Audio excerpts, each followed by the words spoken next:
Muy buenos días, estamos empezando nuestra clase de hoy. Bien, como podemos apreciar, tenemos hoy día que terminar nuestro avance verificando los temas del siglo XX. ¿Está bien? Lo que nos falta revisar. Ahí tenemos. Hola Yanela, ¿cómo estás? Primero tenemos que hablar sobre la generación de 50. Vamos a enfocarnos en un narrador y en una poeta. Y luego la narrativa peruana última, en la que estudiaremos la obra de dos narradores. Uno es Mario Vargas Llosa y el otro es Edgardo Rivera Martínez. Hola María Fernanda, ¿cómo estás? Muy bien, vamos entonces a tomar esta última clase, esos cuatro autores, y vamos específicamente a hablar de Los Gallinazos sin Plumas, que es un libro de cuentos y también un cuento, ¿ya? En este caso nos vamos a enfocar en el cuento. Luego hablaremos de Blanca Varela, que tiene un poemario titulado Canto Villano, considerado por muchos críticos su obra cumbre, pero también tiene un poema llamado Canto Villano, o sea, tiene igual, es el libro, el título, y también es el título de un poema, ¿ya? Como ven, cuando hablamos de un libro, colocamos el título en cursivas, y cuando hablamos de un texto dentro de un libro, por un poema o un cuento, como el caso de Los Gallinazos sin Plumas, lo que hacemos es colocarlo entre comillas, ¿ok? Claro, claro, Piero.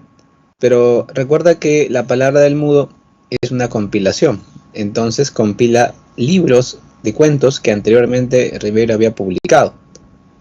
Rivera publicó más o menos 5 o 6 libros de cuentos y ahí le hicieron una compilación de todos ellos juntos. Entonces la palabra Los Gallinazos sin Plumas, si no recuerdo mal, fue el primer libro que publicó donde había varios cuentos, entre ellos el cuento Los Gallinazos sin Plumas. Entonces cuando se juntan los libros en la compilación La palabra del mudo, están incluidos ese libro también, ¿no? Esos cuentos de ese libro.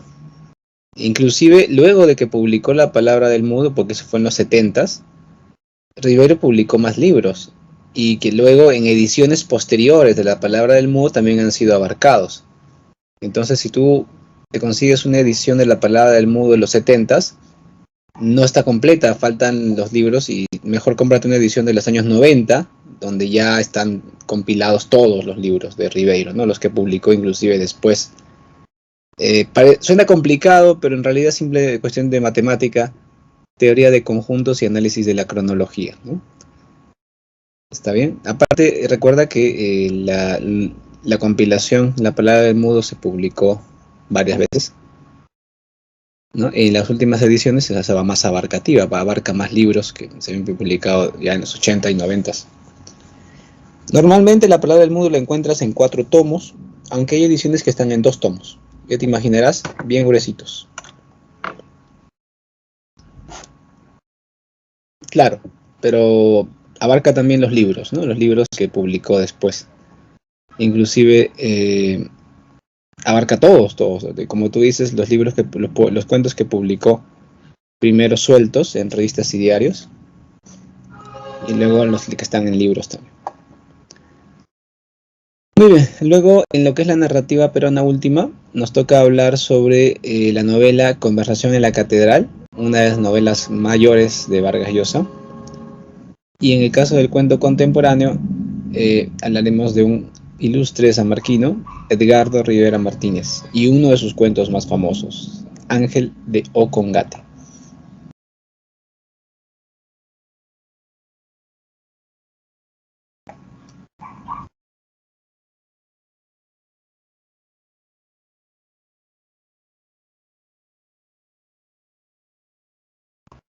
Muy bien, primero nos toca hablar de la generación del 50. La generación del 50 es un grupo de escritores donde destaca sobre todo los cuentistas y los poetas. Aunque también hubo ensayistas y también hubo autores de teatro. También, como siempre, había autores que dominaron todo, ¿no? Que fueron polígrafos. Probablemente el más destacado de estos polígrafos de la generación fue Sebastián Salazar Bondy. Él fue poeta, dramaturgo ensayista y cuentista. Claro que se le recuerda un poco más tal vez como ensayista. Es el autor del famoso ensayo Lima la Horrible, un ensayo muy revelador de la perspectiva que tenía esta generación respecto a la evolución de Lima a lo largo de la historia. Lamentablemente Sebastián Salazar Bondy, que probablemente era el más talentoso de esos escritores, tenía una gran capacidad creativa, falleció relativamente joven y no consolidó su obra. Eso sí, era el líder de la generación, sin lugar a dudas, Sebastián Salazar Bondy. Bueno, en la imagen tenemos a Julio Ramón Ribeiro, ¿cierto? Me parece que el que sigue es Vargas Vicuña, creo. Luego está Washington Delgado, no, en este orden, ¿no? Se salió chueco eso. Bueno. Este es Ribeiro. Este de acá es Washington Delgado. Y este de acá es Jorge Eduardo Eyelson, ¿no? Washington Delgado y Jorge Eduardo Eyelson son de los autores más destacados en poesía. Aunque debo anotar que Eyelson también era artista plástico. También era, digamos, un artista completo, un artista muy completo, que entre sus actividades artísticas tuvo la poesía. Probablemente Eyelson sea una de las voces más importantes de la poesía de 50. Si a Blanca Varela le dijera, ¿no?, a los que ponen los temas, ¿quién podría reemplazar a Blanca Varela como poeta de 50 para poner en el prospecto? Eyelson tendría que ser la elección. Otro autor sería un poco extraño, ¿no? No porque los demás sean malos, sino porque Eyelson es muy destacado. Washington Delgado también, aparte de poeta, también fue un excelente catedrático, fue un gran profesor, un investigador, que publicó varios libros sobre literatura peruana, a un nivel de estudio de historia y teoría. Así que Washington Delgado, aparte de poeta, fue un excelente académico. Ribeiro es sobre todo cuentista, aunque escribe también algunas novelas, y algunos libros muy originales, como Prosas Apátridas, que es un texto extrañísimo donde se compilan fragmentos, pequeños relatos. O sea, Prosas Apátridas es un texto sumamente original. Es como cuando un escritor tiene bastante pequeños fragmentos que no llegó a colocar en un texto, en un cuento, por ejemplo, y esos pequeños fragmentos los llega a publicar. Esas son las Prosas Apátridas, una lectura muy interesante. Muy bien, vamos con la generación de 50, contexto y características. Primero tenemos que ver cómo es que crece la Lima que inicia el siglo XX, ¿no? En el inicio del siglo XX Lima era una ciudad pequeña, se limitaba al centro de Lima y algunas partes pobladas como Miraflores, Barranco y Chorrillos, que eran zonas más de como balnearios, como lugares de lujo, un equivalente a lo que hoy en día es Asia. Y también San Isidro, que era una zona residencial rodeada de bosques, sí, de olivares, imagínate hablar de bosques. Y bueno, nada más. Y el Callao, ¿no?, que unía un largo camino a Lima. Entonces no había los populosos distritos que hoy en día se ubican al cono norte, al cono este y al cono sur. No había eso. Chorrillos era la parte de la costa, nada más, casas de lujo. Barranco igual, un barrio pequeño de unas cuadras de ancho. Miraflores era un poquito más grande, ¿sí? Pero no era todo Miraflores, también había grandes extensiones de terrenos de cultivo en Miraflores. Partes también que eran eriazas, o sea, no tenían terreno de cultivo, no estaban pobladas. Y bueno, los cerros que estaban cerca al centro de Lima estaban inhabitados, eran libres. Pero en la década de los 50, con el gobierno de Odría, empieza a llegar mucha gente de provincia, ¿no? O sea, de la costa, la sierra y la selva del Perú.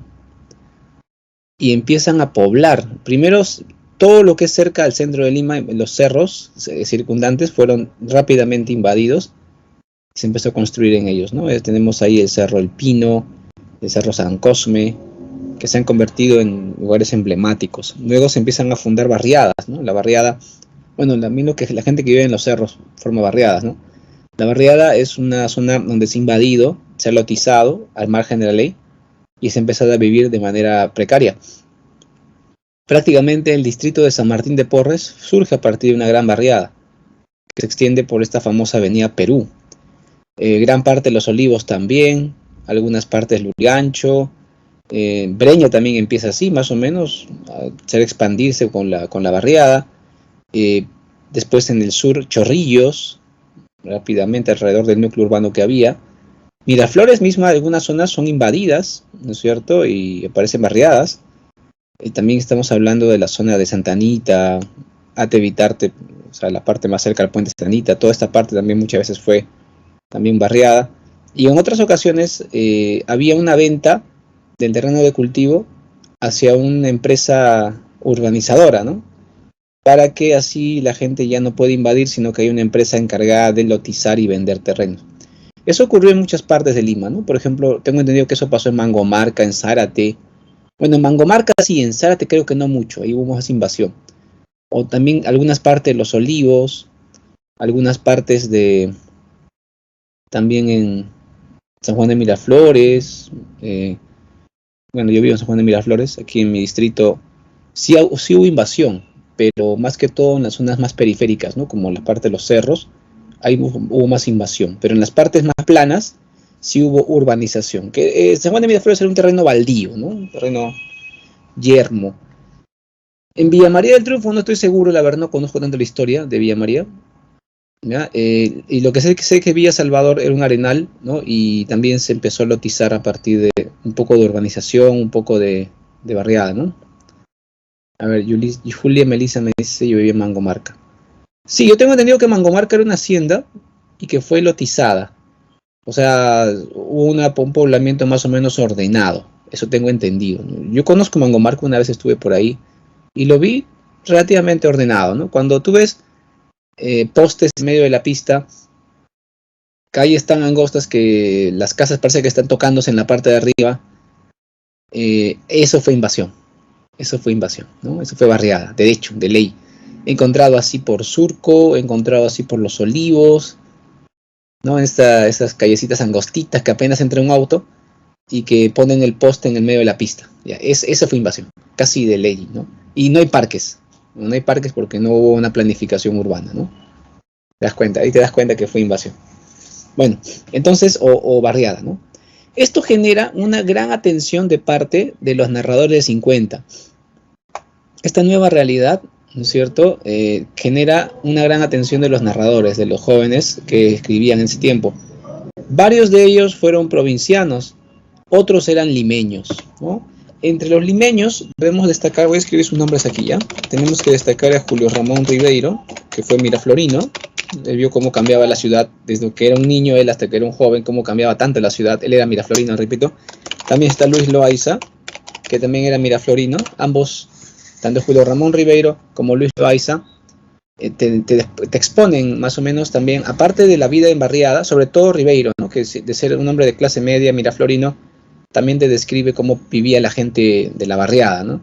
Hay alumnos que me han dicho, profesor, pero si él era miraflorino de clase media, ¿cómo podía saber cómo vivía la gente pobre si él no vivió esa condición? Bueno, basta con ver un poco por la ventanilla del tranvía, como él mismo cuenta, cuando iba por la avenida Equipa, del Miraflores a Lima, él veía por su ventanilla, veía a la gente que había invadido las chacras que estaban en ese lapso entre Miraflores y Lima. También leía noticias, y con eso basta y sobra para imaginarte cómo vive esa gente. No es necesario que tú convivas con ellos, que estés ahí, o sea, están muy cerca, están unas cuadras de tu casa, y aparte tú tienes sentido común, tienes capacidad de hacer inferencias, ¿no? Así que sí se puede hacer. Luis Loaiza no se preocupa mucho, más bien, el otro autor que te mencionó, Miraflorino, no se preocupa mucho por el tema de la barriada, ¿no? Él se enfoca más en su clase social y te trata ahí de cómo los miraflorinos, las clases medias, ven una ciudad que está empezando a cambiar. También Ribeiro toca ese tema, ¿no? También. Otro limeño fue Enrique Congrains. Lo interesante de Enrique Congrains es que la parte limeño era migrante, bueno, era hijo de migrantes italianos. Sus padres fueron italianos empresarios, ¿ok? Enrique Congrains desde niño veía lo que es la empresa, ¿no? Eso es una educación muy diferente, ¿ah? Muy diferente. No muchos podemos decir eso, ¿no? O sea, por ejemplo, yo no puedo decir que soy hijo de empresarios, yo no tengo esa mentalidad. Los empresarios normalmente, a propósito o ya por su ejemplo, educan al hijo con otros valores, con otra manera de pensar. Normalmente el hijo de un empresario también llega a ser un empresario. Enrique Congress tenía esa mentalidad, pero él la tuvo al principio de su carrera como empresario, la tuvo como escritor. O sea, a él le interesó mucho la empresa editorial. Y aparte de publicar a otros autores, él mismo también publicó sus obras. Él fue el que trajo al Perú el neorrealismo. ¿Está bien? El neorrealismo. Lo trajo desde Italia, ¿no? Claro que no es que él se fue a Italia y lo trajo, sino que como tenía ascendencia italiana, probablemente tuvo contacto con el cine italiano neorrealista y a partir de ahí sacó la idea de aplicarlo en el cuento. A él lo siguen Ribeiro, a él lo siguen Zabaleta, por ejemplo, ¿no? Con el neorrealismo. El neorrealismo consiste en reflejar la realidad tal cual, como el realismo del siglo XIX, pero la diferencia es que se procura una empatía de parte del lector, o sea, que el lector se conmueva con lo que se está narrando. Eso es más o menos lo que es el neorrealismo, ¿está bien? Entonces tenemos a Enrique Congress, que se convierte en un autor muy destacado, aparte que publica a los otros autores, ¿no? Me acuerdo que Zabaleta, otro autor de 50, mencionaba que un día ellos estaban en el patio de letras, los escritores jóvenes de 50, en el patio de letras de San Marcos, y de pronto llegó un joven con un lápiz en la oreja, con un gorrito, así tipo el editor, ¿no? Y les dijo, a ver, ¿quiénes de acá escriben? Me han dicho que ustedes son escritores. Entonces Zabaleta y otros dijeron, yo escribo. ¿Y ya publicaron? No nos sentimos preparados, ¿no? Y Congress dice, ya, listo, vamos a publicar. Ya. Entonces él les puso las pilas y ellos ignoraban todo lo que era publicar, ¿no? El tema del papel, la imprenta, el costo de las máquinas, ignoraban todo eso. En cambio, Congress, como empresario que era, ya sabía todo esto, tenía su editorial y los empezó a publicar. Lo simpático es que él también publicaba. Por ejemplo, entre sus obras más famosas está El niño de junto al cielo, un cuento legendario. En ese cuento se ve una de las imágenes críticas de la ciudad, que es el monstruo del millón de cabezas. Leamos este fragmentito de acá, por favor, no se distraigan. Aquí, este fragmento leamos. La bestia con un millón de cabezas. Esteban había soñado hace unos días, antes del viaje, en eso. Una bestia con un millón de cabezas. Y ahora él, con cada paso que daba, iba internándose dentro de la bestia. El niño de junto al cielo, Enrique Congress. Otro autor destacado, y este es de provincia, fue Eleodoro Vargas Vicuña. En un momento voy a publicar los nombres de todos, ¿ya? Estoy escribiéndole un mensaje para que se publique y lo pueden ver. Eleodoro Vargas Vicuña, proveniente de Tarma, de uno de los distritos de Tarma, fue un narrador muy peculiar. He escuchado testimonios de que él llegó a San Marcos, no tanto como catedrático, pero como estudiante, que era un hombre muy talentoso, que escribía muy bien, pero que no se mantuvo en su carrera literaria. Él representa al neoindigenismo, al igual que Zabaleta, otro autor que vamos a hablar en un momento más. ¿Qué es el neoindigenismo? Bueno, ustedes deben recordar, porque en la clase anterior hablamos pues, de José María Arguedas, los ríos profundos. El neoindigenismo es la vertiente del indigenismo ya influenciada por la nueva narrativa hispanoamericana. O sea que aplica técnicas narrativas modernas, que presenta el orden maravilloso. En el caso de Eleodoro Vargas Vicuña, expone un fino análisis psicológico de los personajes andinos. Es muy fino, muy bueno Eleodoro Vargas Vicuña. Qué pena que no mantuvo su carrera literaria y que dejó de publicar, ¿no? Y bueno, finalmente el último que voy a mencionar es el doctor Carlos Eduardo Zabaleta. Él también es de provincia como Eleodoro Vargas Vicuña. Carlos Eduardo Zabaleta. De este autor tengo un recuerdo muy grato, ya que Zabaleta fue mi profesor cuando estudié letras, cuando estudié en San Marcos. Él empezó su carrera como catedrático muy joven. Primero Zabaleta llega de su pueblo, de Caraz, en Ancash, y ingresa a San Marcos a la Facultad de San Fernando, Medicina. Quería ser médico, ¿no? Pero luego se da cuenta de que se equivocaba de vocación. Y se dio cuenta y al primer año de carrera de medicina lo dejó y ingresó a letras, a estudiar literatura. Pronto se convirtió en catedrático, ¿ok? Y empezó a enseñar en la universidad, sobre todo cursos vinculados con literatura en inglés. Él admiraba mucho a los escritores norteamericanos e ingleses. Uno de sus primeros alumnos, una de las primeras promociones que él enseñó, estaba integrada por Mario Vargas Llosa. Mario Vargas Llosa era un jovencito que trataba de estudiar literatura a la par que derecho, ¿ya? Y Zabaleta fue su profe. Es interesante, ¿no? Zabaleta tuvo una carrera como diplomático y también como catedrático. Ya cuando estaba mayor, ya cuando yo lo conocí, tenía pues, Zabaleta sus 70 años más o menos, ¿no? Sí, por lo menos un poco más. Estaba bastante mayor. Y llevé con él los cursos de literatura norteamericana. Eh, yo llevé con él en el 2000, en el 2002, más o menos, en esos años. 10 años después el profesor seguía dictando. 8 años después seguía dictando. Él estaba jubilado, pero él dictaba, no tenía otra cosa, bueno, como jubilado se aburriría en su casa, entonces seguía dictando cursos en la maestría y también en el pregrado. Y así lo sorprendió la enfermedad final, en 2011 me acuerdo fue, y falleció, ¿no? Se nos fue Gran Zabaleta, forjador de generaciones sanmarquinas, ¿no? Ahora los que ingresan ya dicen, wow, ¿no? Llegué tarde, no me enseñó Zabaleta, ¿no? Que es más que todo algo simbólico, ¿no? Que un escritor de esa talla haya sido tu profesor. Zabaleta, probablemente de todos los que están allí en el nombre de los autores narradores de 50, sea el único que le podría hacer la competencia seriamente a Ribeiro. ¿Por qué lo digo? Porque Zabaleta tiene una narrativa muy trascendente, totalmente diferente a Ribeiro, que es un narrador muy tradicional, muy clásico. Zabaleta es un narrador más bien experimental, que adopta las técnicas narrativas modernas. De ahí pues sale Vargas Llosa, ¿no? Vargas Llosa es su pupilo de Zabaleta, su padawan, digamos. Entonces, pero lo que pasa es que Ribeiro tal vez tuvo un poquito más de exposición internacional y tal vez fue más premiado. Zabaleta también es reconocido a nivel internacional como un gran cuentista y también ha recibido reconocimientos, pero creo que Ribeiro un poquito más y le saca una ventaja. Y por eso es que Ribeiro es el gran autor de 50 y Zabaleta como que queda expectante como segundo autor importante, ¿no?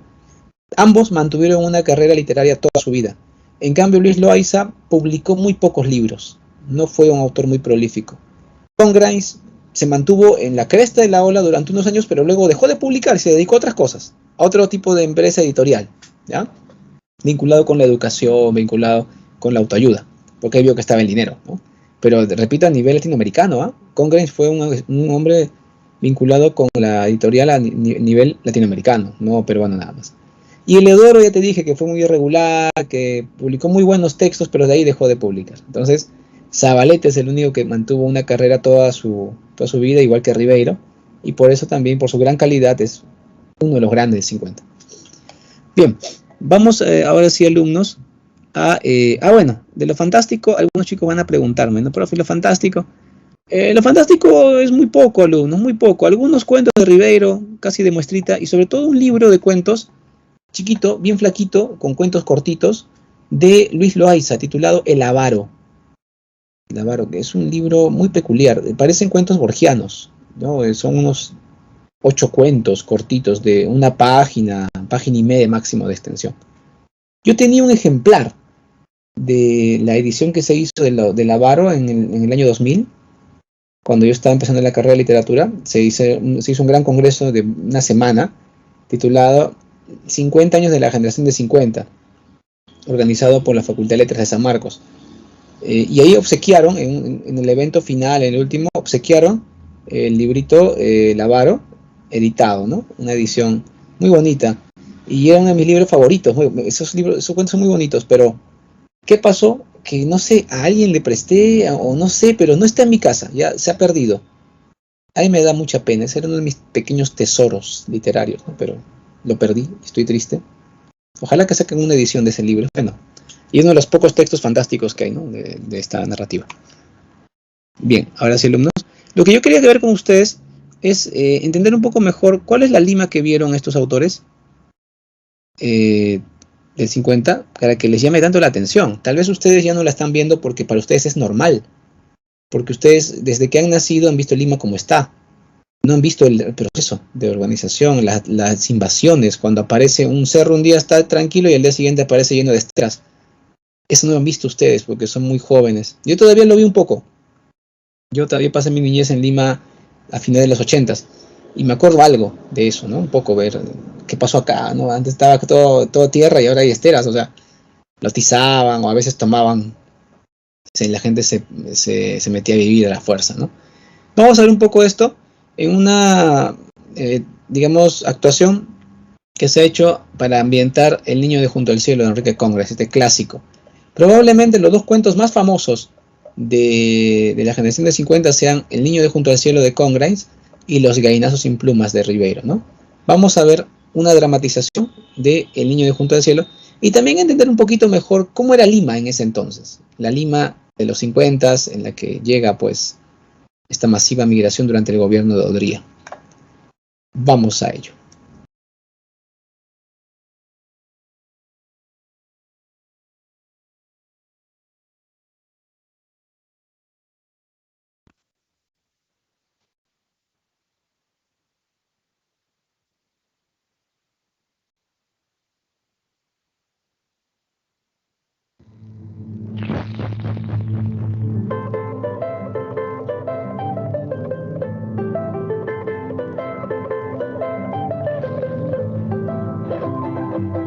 Lima es la capital del Perú, un país de grandes contrastes: selva, sierra, costa.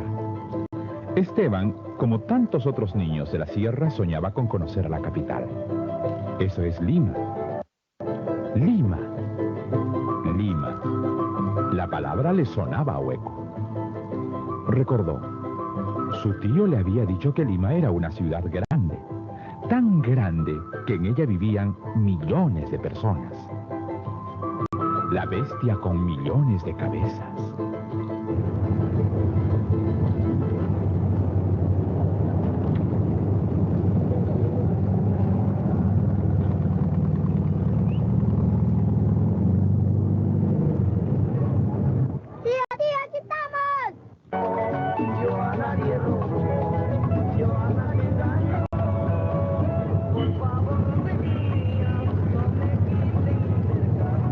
Cada paso que daba, iba internándose dentro de la bestia.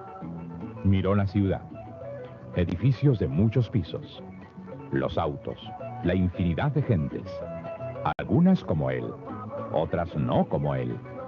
La gente se movía, se agitaba, unos iban en una dirección, otros en otra. Con cariño, a Polvos Azules, San Luis, La Victoria. Antes, cuando comenzaba a tener noción de las cosas y los hechos, la meta, el horizonte, había sido fijado en los 10 años. El 10 años lo hacía sentirse seguro y confiado, pero solo hasta cierto punto. Atisbando dentro de la bestia, supo que Lima era muy grande. Lima. Su tío había salido 2 meses antes que ellos con el propósito de conseguir casa. Una casa. ¿En qué sitio será? Le había preguntado a su madre. Ella tampoco sabía. El auto los dejó al pie de un cerro. Casas junto al cerro. Casas a mitad del cerro. Casas en la cumbre del cerro. El Cerro del Agustino.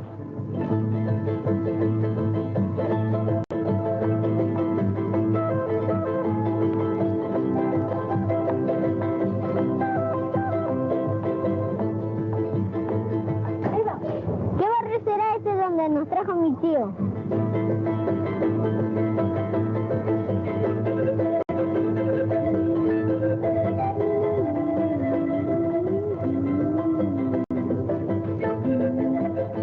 La choza que su tío había levantado no estaba en San Isidro, ni Miraflores, ni Chorrillos.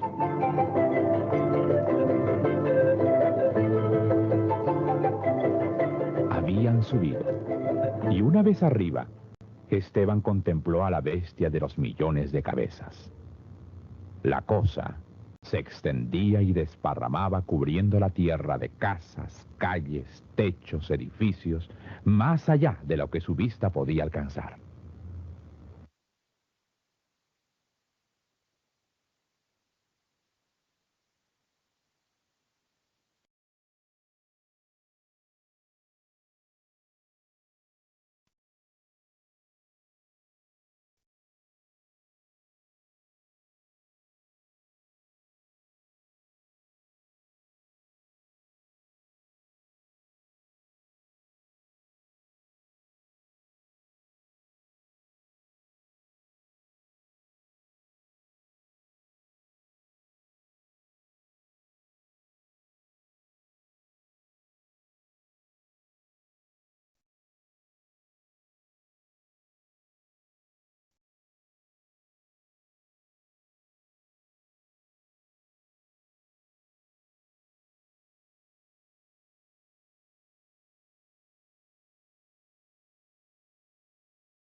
Muy bien.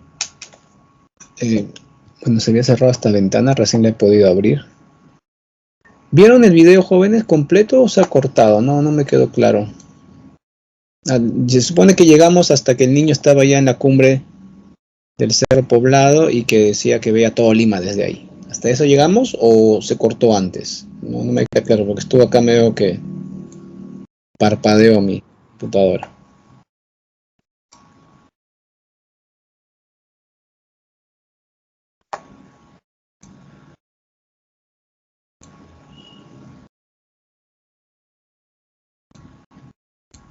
¿Sí? Ok, perfecto, no hay problema. Ok, listo, no hay problema. Avanzamos. Bien, ahora sí, vamos con Julio Ramón Ribeiro. Ribeiro, yo te hablé de él, que fue narrador miraflorino. Gracias, María. Gracias, Piero. Gracias, Diego. Gracias, Jimena Fernanda. Entonces ya tenemos claro que se vio. Perfecto. Les decía que Ribeiro fue miraflorino, estudió en la Católica, estudió Derecho y Literatura, para variar, y cuando tuvo ya la oportunidad de una beca, viajó a Europa y aprovechó la beca para quedarse allá, radicó en Europa. Allá trabajó como traductor en editoriales y revistas. Trabajó en Alemania y sobre todo en Francia. Claro que a la par de su trabajo como traductor y periodista, también él escribía libros de cuentos y publicaba. Sus publicaciones normalmente eran en Perú, aunque claro, tenía una trascendencia latinoamericana. Esto hizo que tuviera una carrera conocida por la mayoría de lectores de Hispanoamérica. Es considerado entonces uno de los mejores cuentistas hispanoamericanos del siglo XX. Poco antes de morir, obtuvo un premio muy importante, el Premio de Literatura Latinoamericana y del Caribe Juan Rulfo. Como ya te dije de Ribeiro, él fue un narrador muy clásico. Usaba la narración lineal, narrador omnisciente. Su narrativa se asemeja mucho a la tradicional del siglo XIX. No asimila las nuevas técnicas, los procedimientos, la búsqueda de la innovación que se da en el siglo XX con la nueva narrativa en Hispanoamérica. No asimila eso. Claro que no vayan a pensar que eso lo convierte en un autor aburrido o lento. No, para nada. Ribeiro es un narrador excelente. Yo los invito a leer los cuentos de Ribeiro. Te aseguro que ninguno te va a dejar indiferente. Mientras más lo leas, más lo vas a admirar más bien. Sí, fue un gran cuentista. Tiene varias características, vamos a ver algunas. Por ejemplo, él es un narrador que cuando hace la compilación de sus cuentos, como La palabra del mudo, ¿no? El editor le dice, Julio Ramón, ¿cómo se va a llamar, cómo se va a titular la compilación de todos tus cuentos? Y Julio Ramón le responde, La palabra del mudo. Luego el editor pregunta, ¿y por qué se va a llamar La palabra del mudo? Y bueno, en ese tiempo no había WhatsApp, no había email, así que todo se hacía por cartita escrita, que era escrita a máquina, seguramente. Y la carta que le responde por qué el título, Ribeiro en gran parte explica su poética, es decir, su concepción de la creación literaria.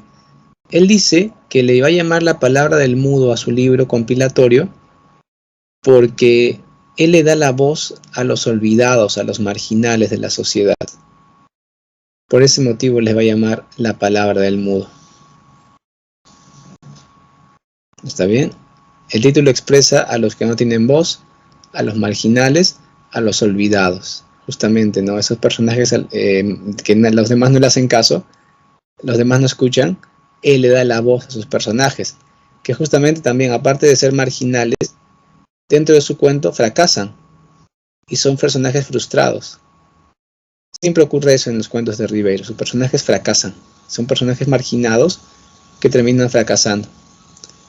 Él recurre al relato lineal, como te digo, no hace alteraciones temporales. La temática es urbana y costeña. La temática es una temática total, bueno, en un 99% urbana y costeña. Tiene algunas obras ambientadas en el mundo andino, pero muy pocas, ¿no? Te puedo hablar de un cuento famoso, Silvio en el Rosedal, ambientado en Tarma. Y también podríamos hablar de Crónica de San Gabriel, una novela corta ambientada en una hacienda de un valle andino. Pero nada más, el resto de su obra es normalmente urbana costeña. Representa dos mundos, hay una dicotomía en su obra, ¿no? La oficialidad y la marginalidad. El mundo de la oficialidad, lo oficial, está poblado por la gente que tiene DNI, que tributa al Estado, tiene DNI, tributa al Estado. También este mundo de la oficialidad es de las personas que tienen un sueldo, un ingreso fijo, están en planilla, sus hijos estudian en la presa Marcos, entonces esa es la oficialidad. Ahora, ¿qué es la marginalidad?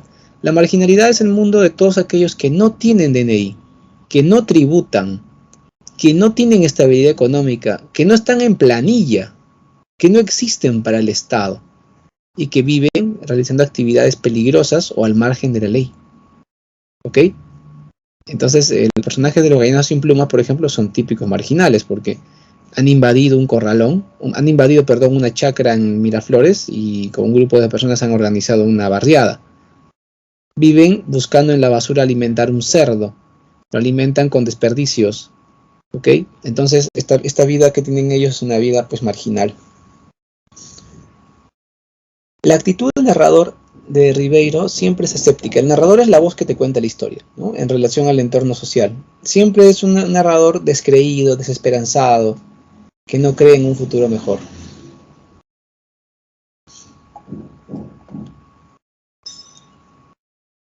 Vamos ahora con los gallinazos sin plumas. Este cuento fue publicado en el primer libro de Ribeiro de 1955. Tiene como protagonistas a Enrique y Efraín. Ambos son nietos de Don Santos, un anciano lisiado que sufre la discapacidad de no tener una pierna, entonces es una pata de palo. Esta familia disfuncional, como te dije, han invadido, junto con un grupo de migrantes, han invadido una chacra, la han lotizado en corralones. Dentro de este espacio que tienen ellos, una chacra invadida, crían a un cerdo. Bueno, ese cerdo lo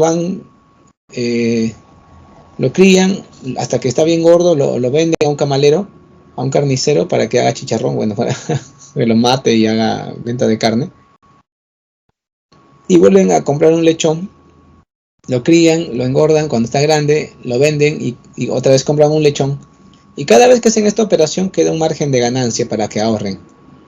Ese ahorro poco a poco debe acumularse y con ello deben fundar un negocio mejor. O sea que el cerdito es el sinónimo de la esperanza de un desarrollo económico para esta familia disfuncional. O sea que podríamos decir que el cerdo es un tipo de alcancía, ¿no? Así. Algo así, ¿no? Una alcancía el cerdo. Una garantía de mejora económica.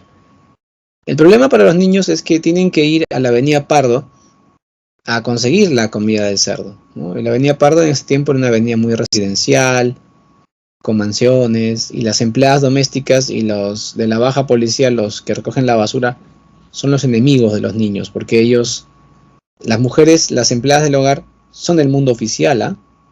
Alguien va a decir, no, profesor, porque son empleadas, pero están en planilla, tienen un sueldo fijo, tienen DNI, y cuando hacen una compra pagan impuestos. O sea, son gente que corresponde a la oficialidad, también en los empleados municipales que recogen la basura.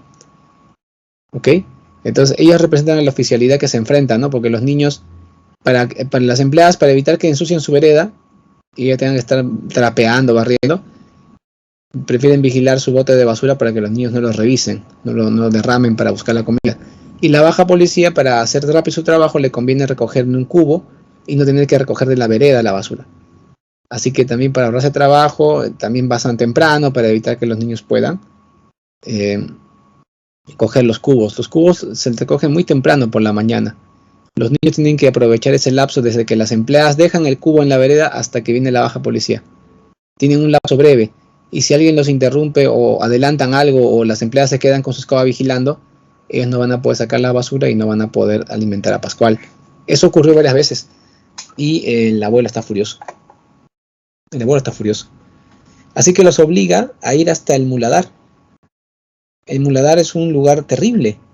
El muladar es un lugar, es el relleno sanitario de Lima, pero que quedaba en una playa, en un acantilado, una playa en Barranco.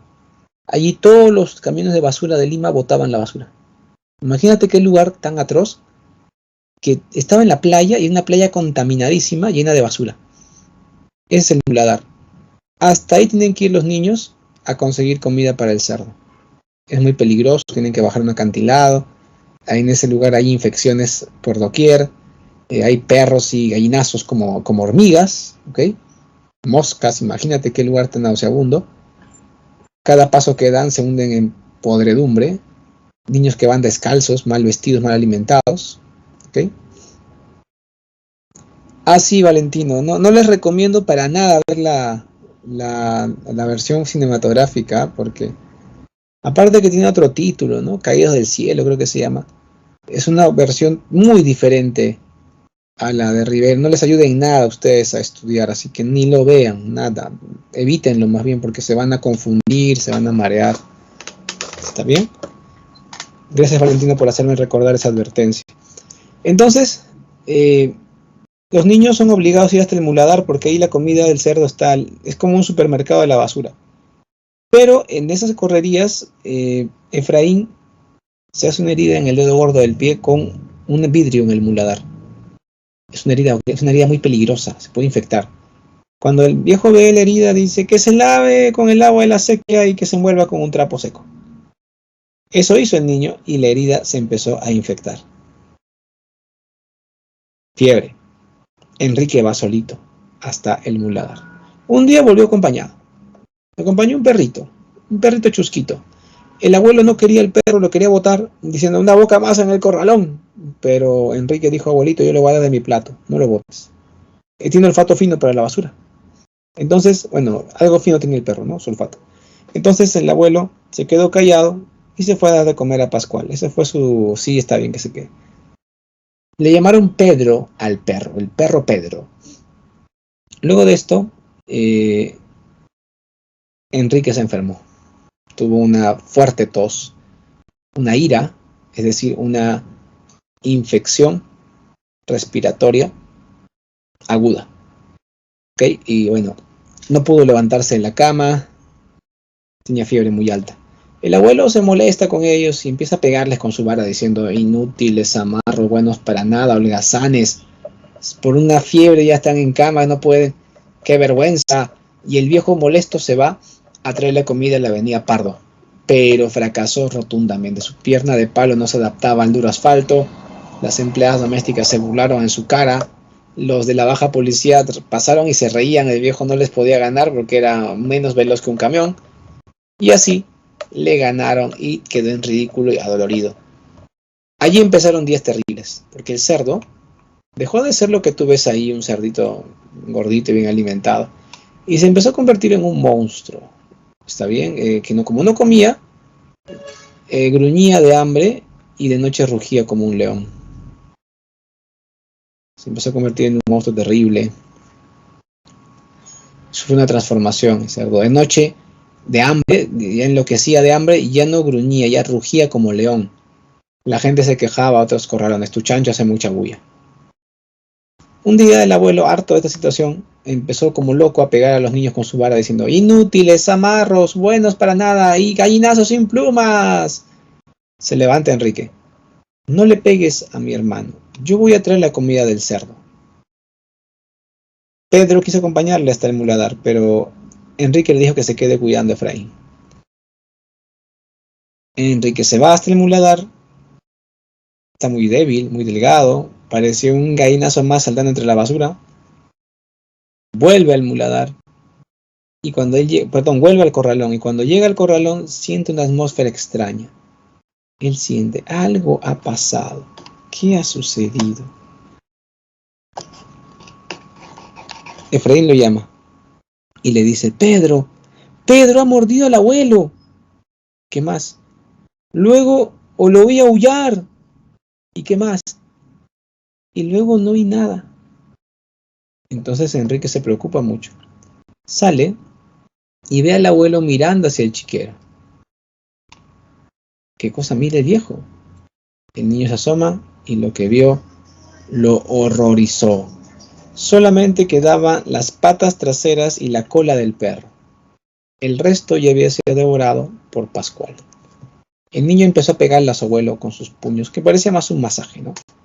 ¿Por qué hiciste eso? ¿Por qué tenías que hacer eso? ¿Por qué? Pegándole, y el abuelo le metió un lapo y lo voló. El niño se levantó, cogió la vara del abuelo, se acercó por detrás y le gritó: ¡voltea! Y luego chilló: ¡voltea! Y yo no puedo chillar porque mi voz es muy varonil, no me sale el chillo de niño. Pero imagínate ese chillido, ¿no? El viejo volteó y empezó a pegarle con la vara al viejo. La vara no era tan dolorosa, aparte que el niño está débil, los golpes del niño no dolían mucho, pero por evitar la punta de la vara que estaba con inmundicia, el viejo retrocedió un poco, se golpeó con el borde del chiquero y cayó de espaldas al chiquero. Yo pienso, el cuento te da y te insinúa esto, que el viejo se rompió la espalda, no se podía mover, no se podía levantar. Probablemente se ha fracturado la espalda con el tremendo golpe que se dio. Y el cerdo primero se escondió de miedo porque le sorprendió la caída, pero luego empezó a olfatear en el lodo sospechosamente y miró al viejo con codicia. Y el viejo lo miró al cerdo y se miraron. En ese momento el niño va donde su hermano y le dice: vámonos, vámonos, que el viejo se ha caído en el chiquero, es nuestra oportunidad. Entonces Efraín le dice: pero mira cómo está mi pie, un pie hinchadazo, una fiebre alta. Vámonos, le dice, vámonos, agárrame a mí, vámonos.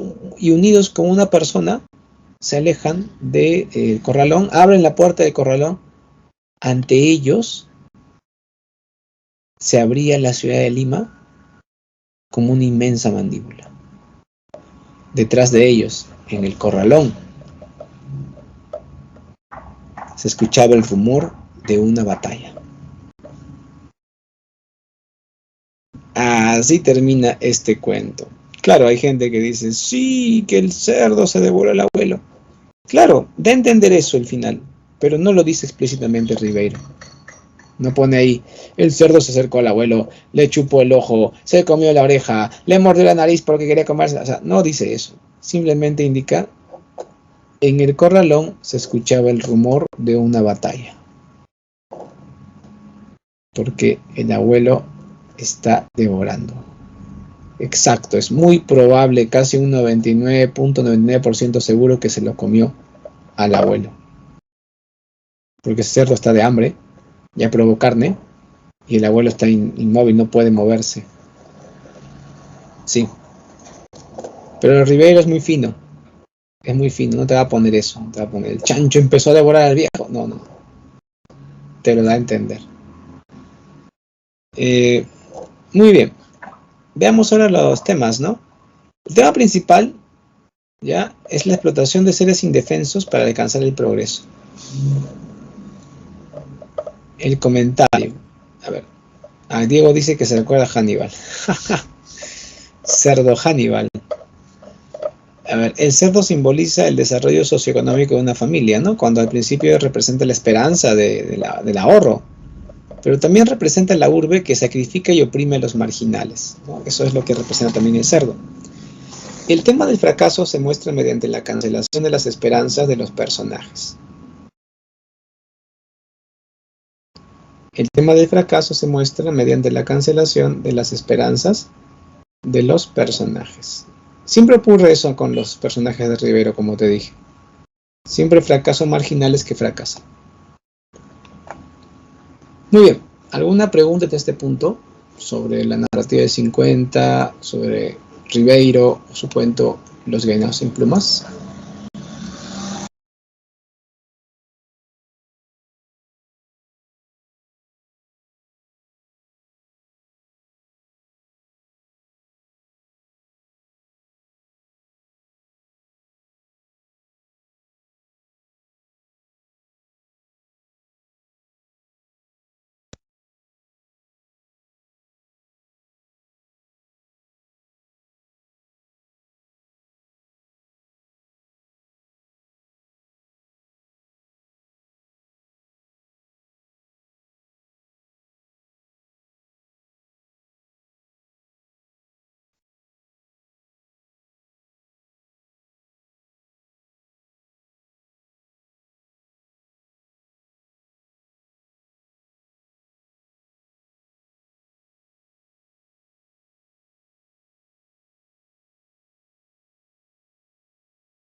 Ok, entonces avanzamos. Vamos con Blanca Varela. Blanca Varela fue la única poeta de 50. O sea, no hay más chicas. Inclusive cuando ella estudió en San Marcos era de las pocas mujeres que había, ¿no? Ese tiempo todavía era bastante masculino en la universidad. Blanca Varela González estudió en la Facultad de Letras y Educación de San Marcos. Allí conoció a todos los integrantes de la generación de 50, que por cierto, en el caso de la poesía, todos o casi todos vivían en Santa Beatriz. Bueno, había algunos que estaban fuera, por ejemplo, Alejandro Romualdo, que yo sepa, vivía en San Isidro, ¿no? Que también estaba cerca de Jesús María, por cierto. Perdón, cerca a Santa Beatriz. Por si acaso, el que no conoce Santa Beatriz es un rectángulo que está entre las avenidas Arenales, el Paseo de la República, la Vía Expresa, hasta la altura de la cuadra 14 de Arequipa, Arenales, Petit Ars, ¿no? Todo ese rectángulo es Santa Beatriz. No es un distrito. Santa Beatriz es como una especie de una zona del centro de Lima. Se le considera tal, una zona del centro de Lima. ¿Ya? En ese distrito, en esa zona urbana, en esa zona de Lima, vivieron casi todos los poetas de la generación de 50, incluida Blanca Varela, por cierto. Eso es una casualidad, ¿no? Todos vivían por ahí, todos eran del barrio. Todos vivían a 2 cuadras, 3 cuadras. Increíble. Increíble, ¿no? Todos eran de ahí, de clases medias normalmente. Blanca Varela desde muy joven escribía poesía, pero ella no publicaba ni le gustaba presentar sus poemas en público. Era muy tímida. Un día a Sebastián Salazar Bondy, como ya te dije, el líder de la generación, el hermano mayor, ¿no? A él le dijo: Sebastián, yo escribo, ¿no?, de unas cositas, quisiera que las leas, ¿qué te parece? Le tuvo la confianza a él, a Sebastián Salazar Bondy. Y Sebastián Salazar Bondy le dijo: eres una gran poeta, debes publicar tus obras. Ella no quiso, no, que soy muy tímida. Bueno, no lo hizo. Blanca Varela luego se comprometió con Fernando de Cislo Valdelomar. Cislo ha sido uno de los grandes pintores peruanos del siglo XX. En ese entonces era un joven pintor con ansias de destacar, que había estudiado algunos años de carrera de arquitectura en la UNI, en la Universidad Nacional de Ingeniería, pero que lo había dejado por su vocación artística. Se casan muy jóvenes con Blanca Varela y viajan a Europa. Allí Fernando de Cislo Valdelomar, sobrino de Abraham Valdelomar, hace carrera como pintor, y su esposa Blanca Varela se dedicaba más que todo a la vida de ama de casa, o sea, se quedaba en la casa cuidando a los bebés, cocinando, ¿no es cierto? Una mujer con tanta valía académica y, bueno, sobre todo una poeta que no hacía su carrera como poeta, y estaba contenta con eso. No le interesaba destacar ni ser una reconocida escritora. Hasta que se encontraron con Octavio Paz. Octavio Paz, y bueno, el que no sabe quién es Octavio Paz, lo reseño rápido. Octavio Paz ha sido uno de los escritores mexicanos más importantes del siglo XX, ensayista y poeta, Premio Nobel de 1990. Espero que con eso te haya convencido de que es importante. Ya está. Hasta que se encontraron con Octavio Paz.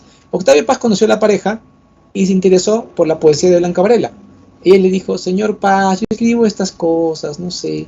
Y Octavio Paz lo leyó y dijo, eres una gran poeta, tienes que publicar. Lo mismo que le había dicho Sebastián Salazar Bondi años antes, ¿no? Sino que a Salazar Bondi no le hizo caso, pues.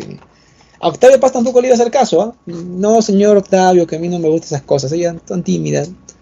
Pero Octavio Paz le dijo, tienes que publicar, que yo te voy a hacer el prólogo, que le voy a hablar a mi amigo editor de tu libro, que te van a publicar. Él presionó. Entonces, el editor se puso en contacto con Blanca Varela ya, bueno, Octavio Paz me está obligando, mira, ¿quién le está obligando? Nadie le está obligando, bueno. Y tuvo que enviar pues su manuscrito de su primer poemario. Luego ella dijo, mi poemario se va a titular Puerto Supe, porque en Puerto Supe, que es una localidad en la costa norte del Perú, allí pasé mis vacaciones, ahí me enamoré de Fernando de Cislo, pasamos con Arguedas ahí en la playa, o sea, imagínate, ¿no? Con sus amigos. Y para ella era un puerto muy importante, un lugar muy bonito. Entonces un día el editor le llamó, por teléfono fijo, claro, que no había celular en ese tiempo, y le dijo, señora Blanca Varela, ¿está segura usted que se va a llamar Puerto Supe, su poemario? Sí, se va a llamar así. Se va a titular Puerto Supe. Pero, señora, ¿ese puerto existe? Y Blanca Varela, sí, ese puerto existe. Y cuando ella dijo eso, pensó, wow, qué poético, ese puerto existe. Ah, no, yo le cambio. Sí, señor editor, sí, le voy a cambiar. Se va a titular ahora, ese puerto existe. Bueno, como el editor estaba acostumbrado a trabajar con poetas, ya no le sorprendió. Y le pusieron ese título, ese puerto existe, que es el primer poemario de Blanca Varela, con el prólogo del gran Octavio Paz, ni más ni menos. De ahí la carrera de Blanca Varela fue increciendo, o sea, fue mejorando, fue aumentando. Con los años se divorció, bueno, se separó primero de Fernando de Cislo, estuvo unos años sola, luego se volvió a juntar con Fernando de Cislo, estuvo unos años con él, otra vez, y luego se terminó divorciando definitivamente de Fernando de Cislo, ¿ya? En ese lapso, en ese trance, ella entró en contacto con otros intelectuales también en Europa, y sobre todo con una que lo marcó mucho, que fue Simone de Beauvoir. Voy a escribir su nombre acá porque en el chat, ¿ya? Yo recuerdo que se escribe así, perdón si lo escribo mal, alguien tal vez me lo corrige si está mal, bueno, es lo que yo me acuerdo, así se escribe, disculpen que mi francés no es tan bueno. Simone de Beauvoir, que no era solamente la esposa o la pareja sentimental del gran Jean-Paul Sartre, premio Nobel de Literatura, principal escritor del existencialismo francés, no solamente era su pareja. Ah, gracias Diego. Ven, me estoy con, disculpen, yo me acuerdo que era así. Gracias Diego por el apoyo. A ver, lo voy acá a corregir, ¿ya? Ahí se escribe, ¿ya? Yo me acuerdo, pues, jóvenes. Eso pasa cuando hacen las cosas de memoria, pues. Eso pasa cuando hacen las cosas de memoria. Bueno, por ese nombre parece que fuera hombre, ¿no? Simone de Beauvoir. Pero es mujer, ¿ya? Bueno, era. Y ella, no solamente, repito, fue la esposa, la pareja sentimental del gran Jean-Paul Sartre. También ella fue una importante intelectual, líder del movimiento feminista en Europa, ¿ok? Y claro, ese feminismo intelectual que es crítico al sistema patriarcal, crítico a las bases de esta ideología de que el hombre es superior a la mujer. Eso es el feminismo. No ese feminismo de mala calaña que es el que odia al hombre, que si el hombre te mira es un violador, que el hombre debe morir, que el hombre debe pagar la cuenta porque es hombre, pero debe darme derechos porque soy mujer. O sea, ese feminismo hipócrita del odio, no, pues, ese no va. Sino el feminismo que reflexiona, que busca opciones, que digamos que es inteligente, ¿no? Oye, ya pues, Diego, no te pases, ¿ah? No hables de memorias acá, por favor. Muy mal, Diego, muy mal. Yo confío en ti. A ver. Claro, yo me acordaba que era... Y con los otros, no, que yo le puse lo primero que le colé, pero me faltó solo esa parte, ¿no? Ya ves. O sea que solamente me equivoqué por la H. La H no va. Ya desconfío de ti. A lo mejor voy a buscarlo bien. Ya. Eso yo lo busqué ahorita, pues se le pongo ahí. Muchas imprecisiones ya. A ver. Eso me pasa por no memorizarme los nombres raros. Bueno, ya. Yo me acordaba que era Simone. A ver. Ah, sí. Claro, así, como lo has puesto al último, está bien.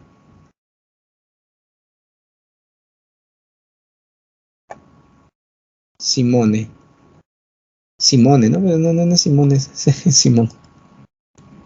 Ya.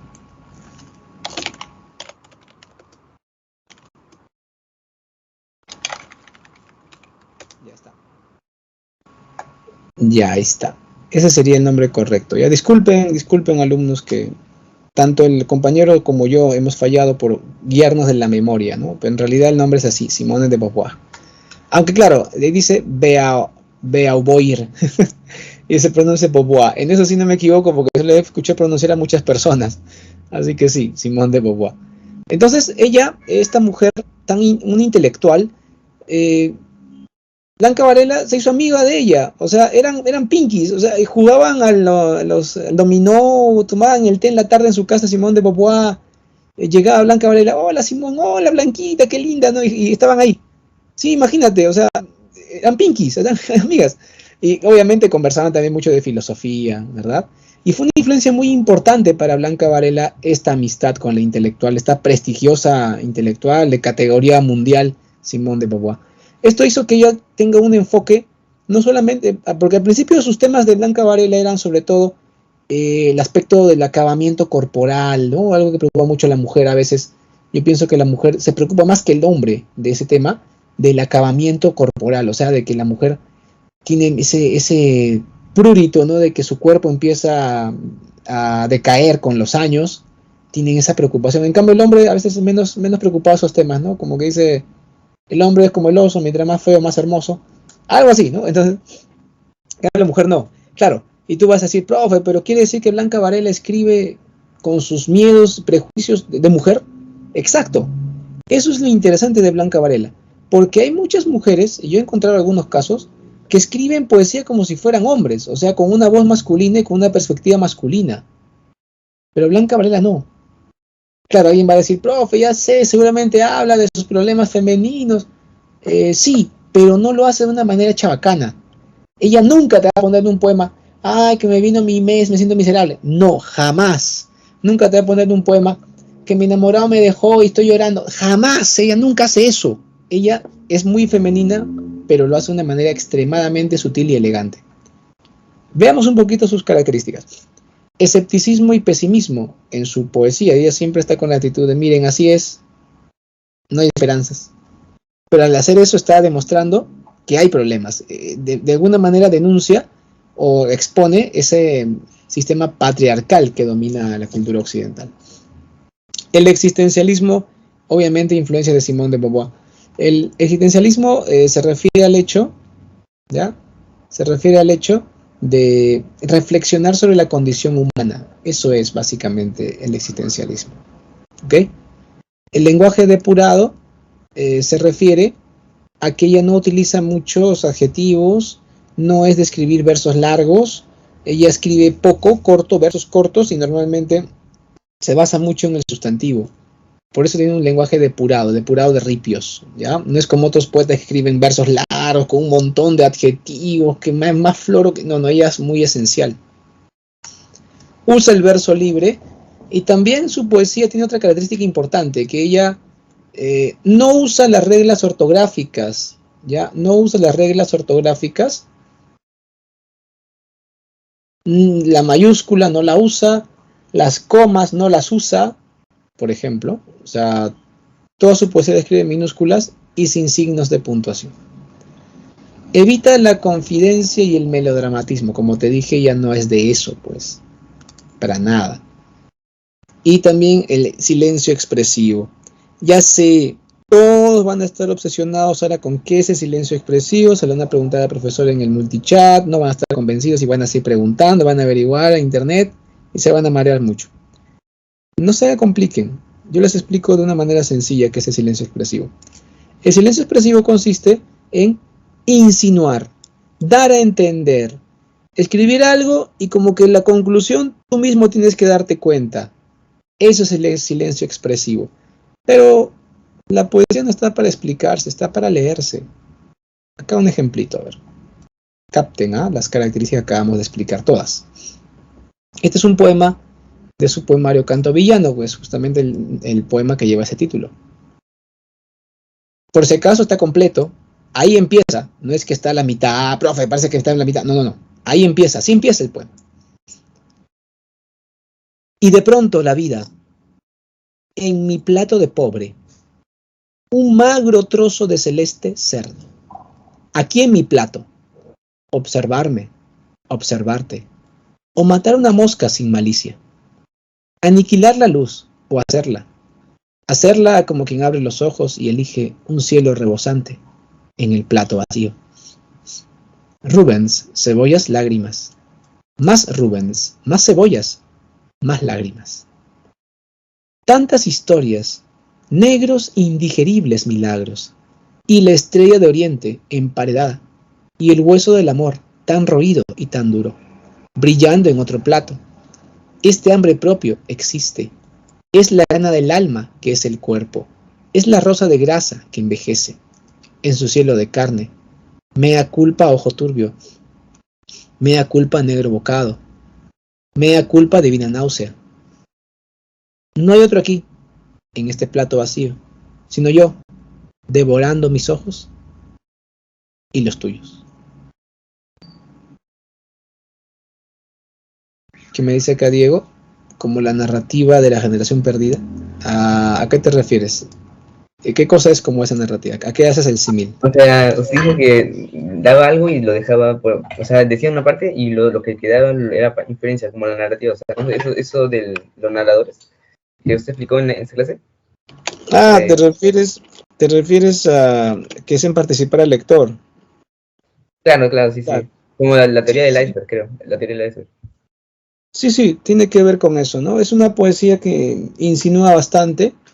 Por ejemplo, si leemos este poema sin ningún tipo de contexto, sin ningún tipo de base en la obra poética, en la vida de la autora, no se va a entender, pues nada, parece una cosa rara. Pero pensemos en una mujer que era poeta, pero también era ama de casa, y que a veces reflexionaba respecto a su condición femenina mientras cocinaba. Y bueno, ahí está hablando de la cebolla, matar la mosca, el plato de comida servido. Y mientras está llorando por la cebolla, también está viendo a Rubens, que es un famoso pintor. Probablemente está un cuadro de Rubens en la cocina adornando. También el hueso del amor tan roído y tan duro. Obviamente está hablando de su situación amorosa con su esposo, pero claro, no dice ahí que Cislo me engaña, que quiero separarme de él, pero por mis hijos me quedo. O sea, no dice nada de eso. Simplemente ella pone el hueso del amor tan roído y tan duro, brillando en otro plato. ¿Bien? También habla de la parte del acabamiento corporal. A la mujer le preocupa ese tema bastante. Y bueno, yo no soy mujer, pero por lo poco que he podido comprender conversando con ellas, sí, se nota mucho eso, ¿no? Ahora, las chicas que están presentes, tal vez no lo digan abiertamente, pero sí estoy seguro que de alguna u otra manera les preocupa ese tema. Tal vez más o menos, pero es un tema casi de género, ¿no? Y lo pone. Es la gana del alma, que es el cuerpo. Es la rosa de grasa que envejece en su cielo de carne. ¿Está bien? Está hablando ahí de eso. Y al final del poema, han acabado de comer, su esposo mira el plato y ella también, y se ven sus reflejos de sus ojos en el plato vacío. Supongo que la comida fue muy austera. Y están juntos, están ahí. ¿Se dan cuenta? Ese es el poema, ¿no? En realidad es un poema muy doméstico, pero que al mismo tiempo reflexiona sobre la vida del ser humano, es el acabamiento del cuerpo, habla sobre el amor, esta situación del amor que es un poco absurda a veces, ¿no es cierto? Que tiene tantas contradicciones. ¿Sí? A Emelín le preocupa Saturno. Pero es lo corporal, Emelín, es lo corporal. Es lo corporal. Te das cuenta también, lo corporal te está preocupando de alguna manera. Muy bien. Vamos a hacer un pequeño resumen del poemario. Sí, dime, Fingui. ¿Es cierto que su poesía es muy parecida a la de Vallejo? O sea, en vanguardista, por así decirlo. Bueno, depende, ¿no? En qué etapa de Vallejo. Por lo que puedo leer yo de ella, podría decir que se parece un poco más al Vallejo de Trilce, tal vez, que al Vallejo de Poemas Humanos, por el estilo y también por su modo de hacer vanguardismo. Aunque ella no es tan experimental, ¿ah? Ella, como ves ahí su poesía, una poesía con versos cortos, no usa signos ortográficos ni mayúsculas, sus temas son más o menos conocidos, tal vez por lo corporal, ¿no? Porque Vallejo era un poeta corporal, aunque lo corporal aparece en su poesía de Poemas Humanos, más que todo. La diferencia es que acá Blanca Varela es una poesía de lo corpóreo a partir de su condición femenina. En cambio, Vallejo hacía una poesía de lo corpóreo a partir de su condición de socialista, de político, de poeta comprometido. Blanca Varela no se comprometió con un partido político, se comprometió con el feminismo, pero con el feminismo alturado, pues, el intelectual, no el feminismo chusco de me miró, me violó, no, ¿qué es eso? ¿No? Bueno, obviamente comprendo que una chica se queje, pues, porque le dicen una grosería en lugar de un piropo elegante. Eso me parece pésimo, de muy mal gusto y está delincuencial, que acosan a la mujer en la calle así. Pero otra cosa es que un hombre mira a una chica, se impresiona con su belleza y no me está mirando, o sea, y cuando una mujer mira a un hombre, se lo come con la mirada, que el hombre va a decir, esa mujer me quiere violar. Yo lo he visto mucho, así que no me parece justo esa gran diferenciación de género. Así que chicas, piénsenlo, y hay que ser feministas, pero en un sentido alturado, por favor. Sigan el ejemplo de Blanca Varela, que fue muy crítica al sistema patriarcal y no estaba con esas ondas del odio al hombre. Aparte que tuvo 2 hijos ella, sí, 2 varones. Pena que uno de ellos falleció joven en un accidente, trabajaba en la Fuerza Aérea y un motor reventó y mató a muchos, y entre ellos su hijo. Se quedó solo con uno de sus hijos, ¿no? Qué pena que perdió a su hijo. Eso le chocó mucho, ¿eh? Le afectó bastante también en su carrera literaria, la pérdida de su hijo. Cuando tendría el hijo unos 22, 24 años, más o menos falleció. Muy bien. Bien, alumnos, gracias por tu pregunta, Diego. ¿No? Ya, Diego, sí, ya estaba a punto de ver esto, ¿no? El de Canto Villano, de hacer una síntesis de este poemario. Ya sabes que en Canto Villano está el poema Canto Villano, que es el que hemos leído. ¿Está bien? Muy buena pregunta, Piero. Antes de hablar de Canto Villano, vamos a responder a Piero, porque esta es una pregunta muy interesante. Miren, Manuel Escorza es poeta de la generación del 50. Él también fue poeta en la generación del 50. Y de los buenos, Pero ¿qué pasó? Escorza se dio cuenta de que daba más plata la novela que el poema. O sea, obvio, pues la poesía no te lleva rico jamás. Conocido tal vez, famoso tal vez, pero nunca rico. Así que Escorza quería plata. Así que como también era editor, era empresario editorial, él dijo, como novelista la hago, gano plata y aparte vivo de lo que me gusta, que es la publicación de libros. Así que ya en la década de los 70s empezó su carrera como escritor, como novelista. Sí, razonable, Diego, perfecto. O sea, el plan estaba listo. Él lo que hizo fue viajar a España, a México, entrar en contacto con los círculos de escritores, aparte que era editor, ¿no es cierto? Y empezó a publicar novelas dentro del neoindigenismo, vinculado obviamente a la nueva narrativa hispanoamericana. Viajó a Cerro de Pasco, estuvo en la región de Junín, de Cerro de Pasco también, y conoció muchas historias que le permitieron escribir una pentalogía, unas 5 novelas, sobre esta lucha de las comunidades campesinas contra la minería en el centro. Unas novelas notorias. Algunos lo consideran un narrador de mala calidad, otros lo consideran un buen narrador. Yo en lo personal lo he leído poco, y por lo poco que he leído me ha gustado su estilo, ¿eh? Me ha gustado porque usa lo real maravilloso, ¿ya? Al estilo entre García Márquez y Carpentier, justo en el medio, ¿no? Eso me ha gustado de él. Qué pena de Manuel Escorza Torres en los 80s estaba viajando en un avión y el avión se cayó y él murió. Literalmente murió en un accidente de aviación. O sea, es muy raro escuchar eso, pero sí, se nos fue este escritor peruano que tenía mucha proyección internacional, Manuel Escorza. Así que podríamos decir que es un poeta del 50 y un narrador neoindigenista también, pero no de 50, sino posterior, y que no hizo cuento como Zabaleta o Eleodoro Barras Vicuña, fue novelista en su faceta como neoindigenista, ¿ya? Como ven, el tal Manuel Escorza Torres no fue un autor tan fácil de entender, pero ya te expliqué lo que puedes para entenderlo dentro del esquema que estamos estudiando, ¿ah? Se le puede considerar de la generación del 70, Piero, como narrador, ¿ya? Como narrador neoindigenista, y del 50 como poeta, ¿ok? Bien, ahora sí, Canto Villano. Canto Villano es un poemario que tiene dos partes. Una parte es Ojos de Ver, que contiene 7 poemas que resaltan por su brevedad, ¿ok? Son poemas chiquitos. Y luego está en la segunda sección llamado Canto Villano, donde está el poema Canto Villano. Contiene 13 poemas de mediana y larga extensión. Justamente este pues, lo veo mediano. Normalmente los poemas de Blanca son cortos, ¿ah? Versos cortos, poemas cortos, ¿ya? Normalmente. Los ejes temáticos son la materialidad del ser humano, o sea, el aspecto corpóreo, ¿ya? El silencio como espacio de resistencia de la mujer. Un detalle, las chicas siempre tienen más facilidad para entender la poesía de Blanca Varela. Los hombres como que nos hace un poco más complicado, porque es una sensibilidad femenina la que está escribiendo. Así que chicas, ya saben a quién leer para sentirse especiales y que los hombres no las entienden, perfecto. Y Blanca Varela es una de las mejores poetas del 50, probablemente la mejor. Yo pienso con Jorge Eduardo Eyelson, están los dos ahí a la par en ser los puntales de la generación del 50 en poesía, ¿no? Jorge Eduardo Eyelson va por los hombres, aunque era homosexual, y Blanca Varela va por las mujeres. Sí, dime, ¿me vas a decirme algo? ¿Jorge Eduardo Eyelson es el discípulo de Arguedas? ¿O qué tiene que ver? Porque creo que estaba relacionado con Arguedas. Yo dije eso, ¿sí? No, usted no dice nada, no acuerdo. La clase pasada, ¿lo hice la clase pasada o ahora lo dije? No me acuerdo. ¿Ah, sí? ¿En serio? No sé. Bueno, no discípulo exactamente. Bueno, normal, yo les explico eso. Pero viendo su cara de Eyelson, pues, ¿no? Porque si no, no tiene sentido. Ya.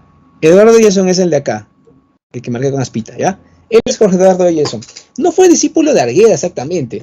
Lo que pasa es que cuando Arguedas estuvo en su faceta como profesor de colegio, porque por años enseñó en provincia y en Lima, estaba en el colegio, no recuerdo si era el Melitón Carvajal o el Alfonso Ugarte, uno de esos dos colegios de San Isidro que son estatales, ya, uno de esos de varones, ya. Estaba ahí enseñando Arguedas, y un alumno de quinto año de secundaria le presentó un ensayo, porque él pidió hacer un ensayo.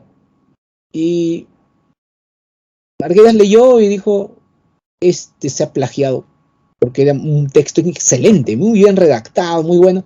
Le llamó la atención al chico, que se llamaba Jorge Eduardo Eyelson.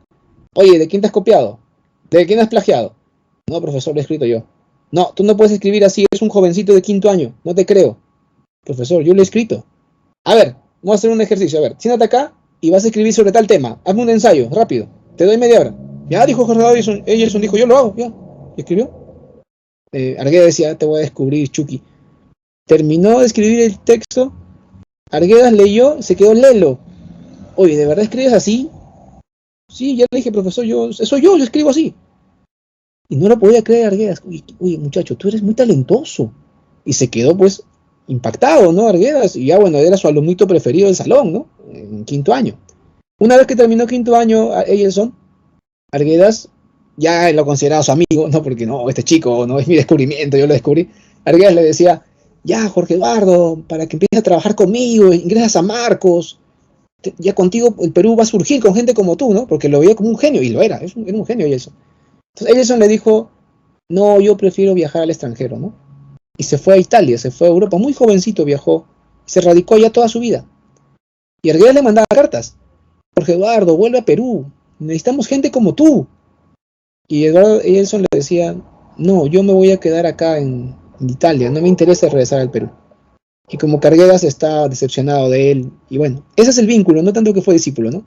Pero sí estaban, obviamente se conocieron y había una relación amical hasta que ya ella se rompió con el Perú y ya no quiso regresar, ¿no? Un personaje muy interesante y el señor les recomiendo investigar sobre él. Bueno, vamos ahora sí con lo último que me falta explicar aquí. Canto Villano, chicos, es el título de un poemario. Es el título de una sección del poemario y es el título de un poema que hemos leído y está muy bueno, ¿no es cierto? Ahora, ¿qué cosa es canto villano? Estrictamente canto villano es el título, ¿ya? Que es un oxímoron. Ahora, profe, ¿qué es un oxímoron? Ya me hizo otro tema para preguntar en el multichat. No, pues, yo quiero que mis colegas de multichat les pregunten otras cosas. Eso no. A ver, oxímoron es una figura literaria. ¿Está bien? Que consiste en colocar juntos dos palabras opuestas. Pero estas dos palabras opuestas tienen que ser un sustantivo y un adjetivo. Entonces, por ejemplo, ejemplos de oxímoron sería luminosa cueva, desierto prado, cerdo grácil o apagado fuego, o tal vez canto villano. Es decir, que un adjetivo contradiga al sustantivo. En este caso, canto es el sustantivo. Canto significa pues cultura, belleza, arte. Villano es de mal gusto, popular, o el malo de la película, ¿no es cierto? Lo negativo, opuesto al arte, a la belleza. Canto villano es un oxímoron. Digamos que el oxímoron es la séptima figura literaria del prospecto de admisión de San Marcos, porque son seis figuras que aparecen al principio que te expliqué, que son pues anáfora, epíteto, metáfora, símil, hiperbatón y hipérbole. Ya, ahora le agregamos el oxímoron, pero el oxímoron no está explicado como una figura en la lista oficial, sino que es una figura que hay que mencionar al hablar de canto villano de Blanca Varela. Ahí utilizan mucho las contraposiciones, ¿no? Como han visto en el poema que leímos hace un ratito. Y le encantan las contradicciones. Muy bien. Por ejemplo, rosa de grasa, ¿no? Es un tipo de oxímoron. Rosa de grasa, ¿qué es eso? Ya está. Ahora sí, vamos con la narrativa peruana última. ¿Listo? Vamos a hablar de un engreído, pues, de todos los profesores de literatura del Perú, Mario Vargas Llosa, y lo digo porque es un escritor muy querido, muy respetado y admirado.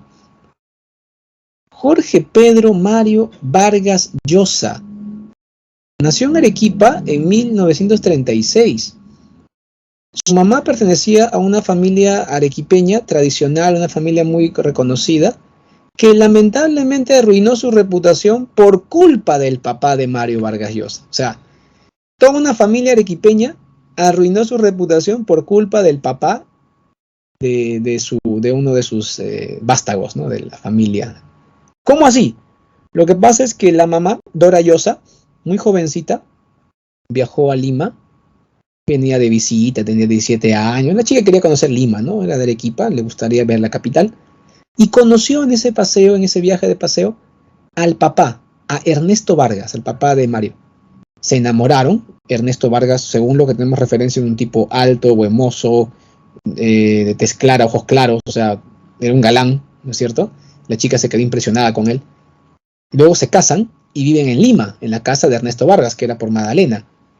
Dora Llosa añoraba su hogar arequipeño, ese hogar lleno de familia, siempre que te ayudaban, que era muy fraterno, mesa larga, todos felices en el almuerzo, y venir a Lima, el clima de Lima húmedo, este clima tan horrible que tenemos en Lima, sola, porque su esposo paraba todo el día trabajando, era un hombre que trabaja en oficina. Aparte que Ernesto Vargas, según todos los testimonios, era un tipo violento, machista, autoritario. Y todo esto le afectó mucho a Dora Llosa. Ella prefirió volver a Arequipa diciendo voy a terminar mi embarazo y voy a dar a luz allá porque mi familia me va a apoyar. Y Ernesto Vargas dijo, perfecto, no hay problema. Yo te entiendo, puedes irnos a Arequipa, no hay problema. Cuando ella dio a luz y todo, Ernesto Vargas envió cartas diciendo, prefiero el divorcio. Ella por dignidad dijo, está bien, acepto. Y se divorciaron vía carta notarial. O sea, él nunca tuvo que viajar a Arequipa a firmar nada, ni ella tuvo que venir a Lima a firmar nada. Todo se hizo de lejos.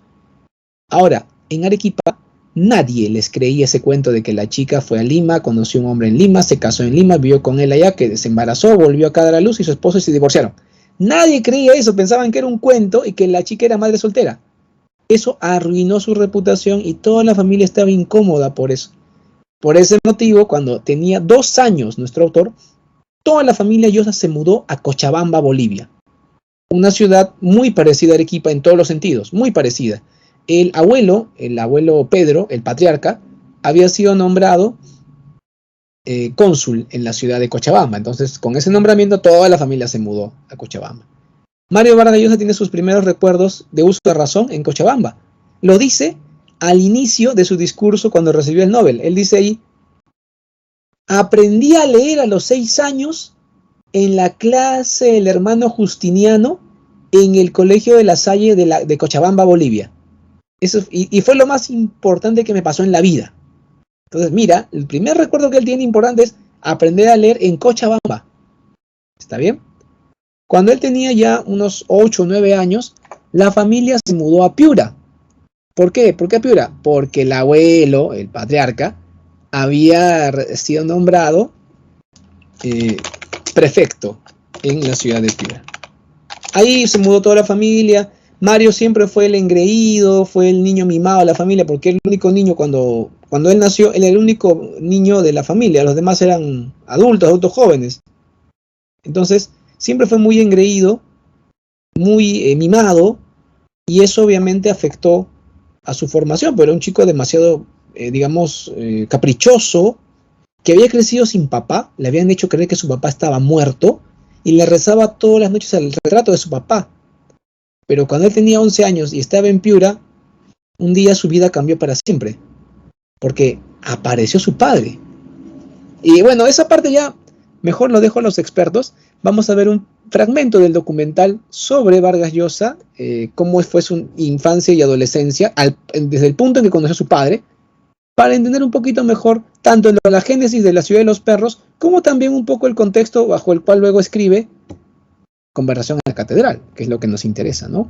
Vamos a ello, chicos, mucha atención, porque este documental está muy bueno, y aparte aparece Vargas Llosa dando su testimonio. Eso es muy importante, escuchar al mismo personaje biografiado, hablar sobre su vida, hablar sobre sus experiencias, y sobre todo su inicio como lector, que lo llevó a ser un gran escritor.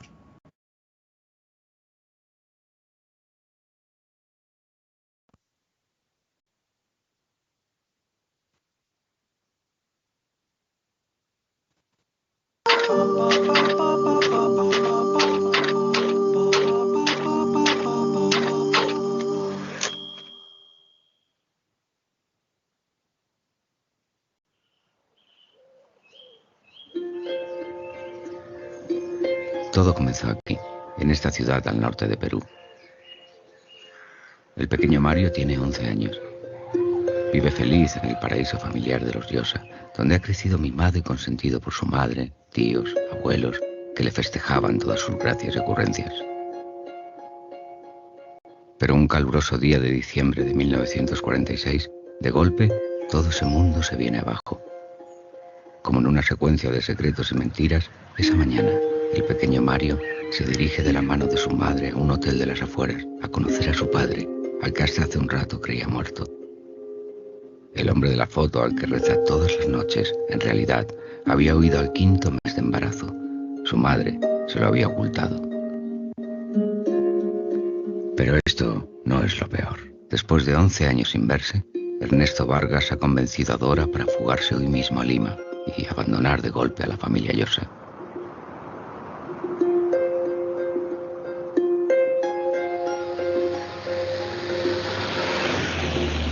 Los tres, por primera vez juntos en su vida, hacen un viaje a Lima que Vargas Llosa recordará a través de uno de los personajes de La ciudad de los perros, describiendo con detalle las sensaciones y miedos que vivió durante las interminables 18 horas del trayecto.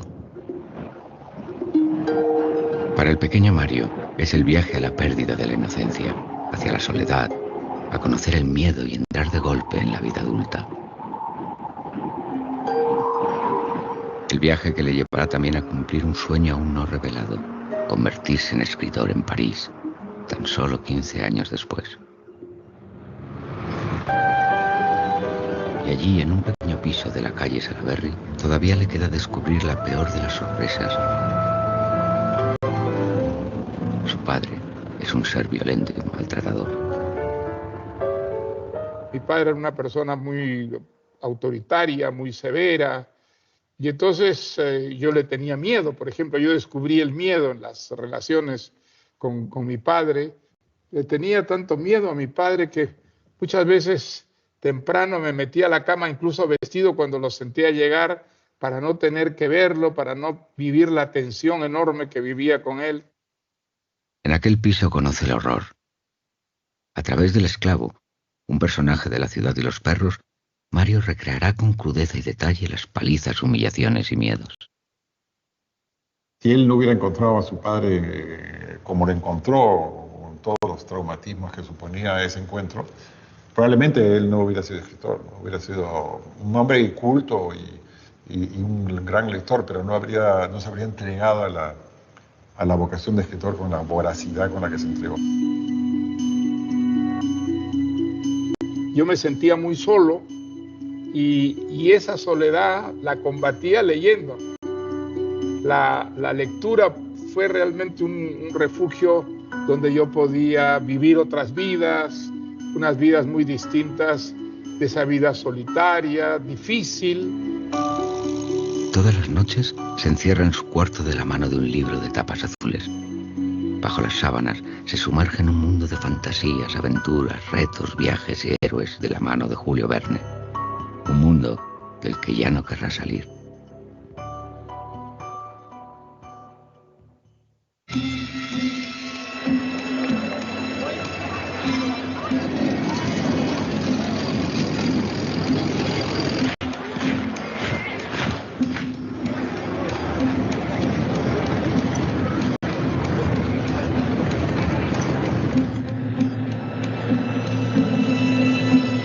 Pero hay otro acontecimiento decisivo en la vida del pequeño Mario. El golpe militar que lleva al general Odría y a su junta al poder en 1948. Ernesto Vargas, ferviente seguidor de Odría y eufórico con el alzamiento, decide enviar al pequeño Mario al colegio militar Leoncio Prado para contrarrestar la educación de la familia Llosa, que había hecho de él un niño engreído y caprichoso.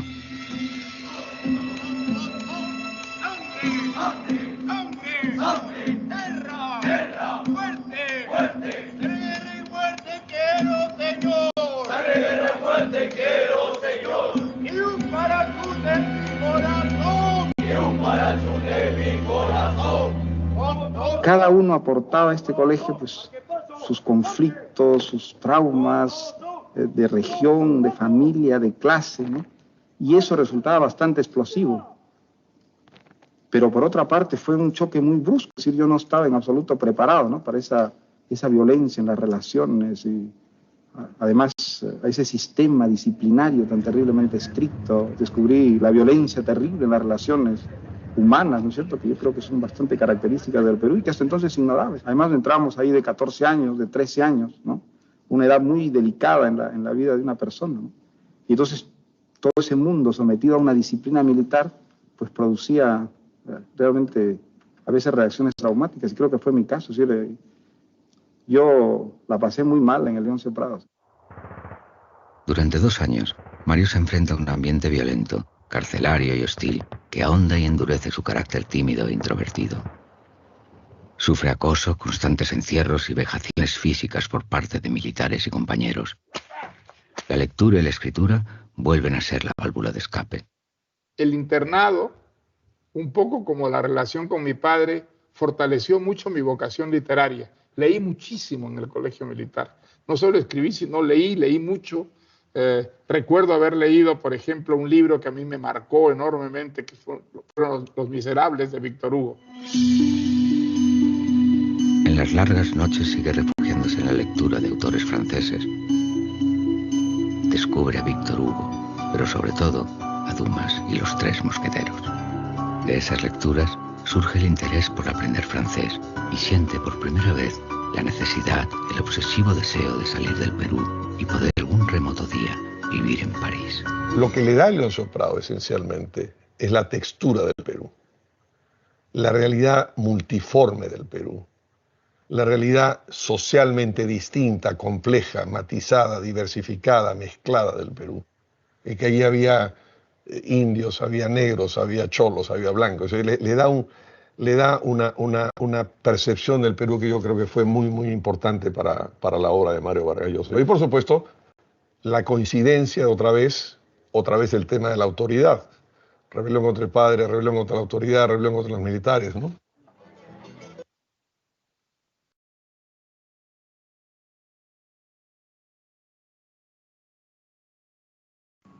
Lo que mencionaba ahí, este político también crítico Barnechea es cierto. Vargas Llosa durante toda su carrera siempre estuvo vinculado con la idea del individuo que se subleva contra una autoridad que lo oprime. Eso lo vemos desde La ciudad de los perros, también La guerra del fin del mundo. Todas sus novelas importantes tratan de ese tema, La fiesta de Chivo, Conversación en la catedral. Y justamente por eso le dan el Nobel.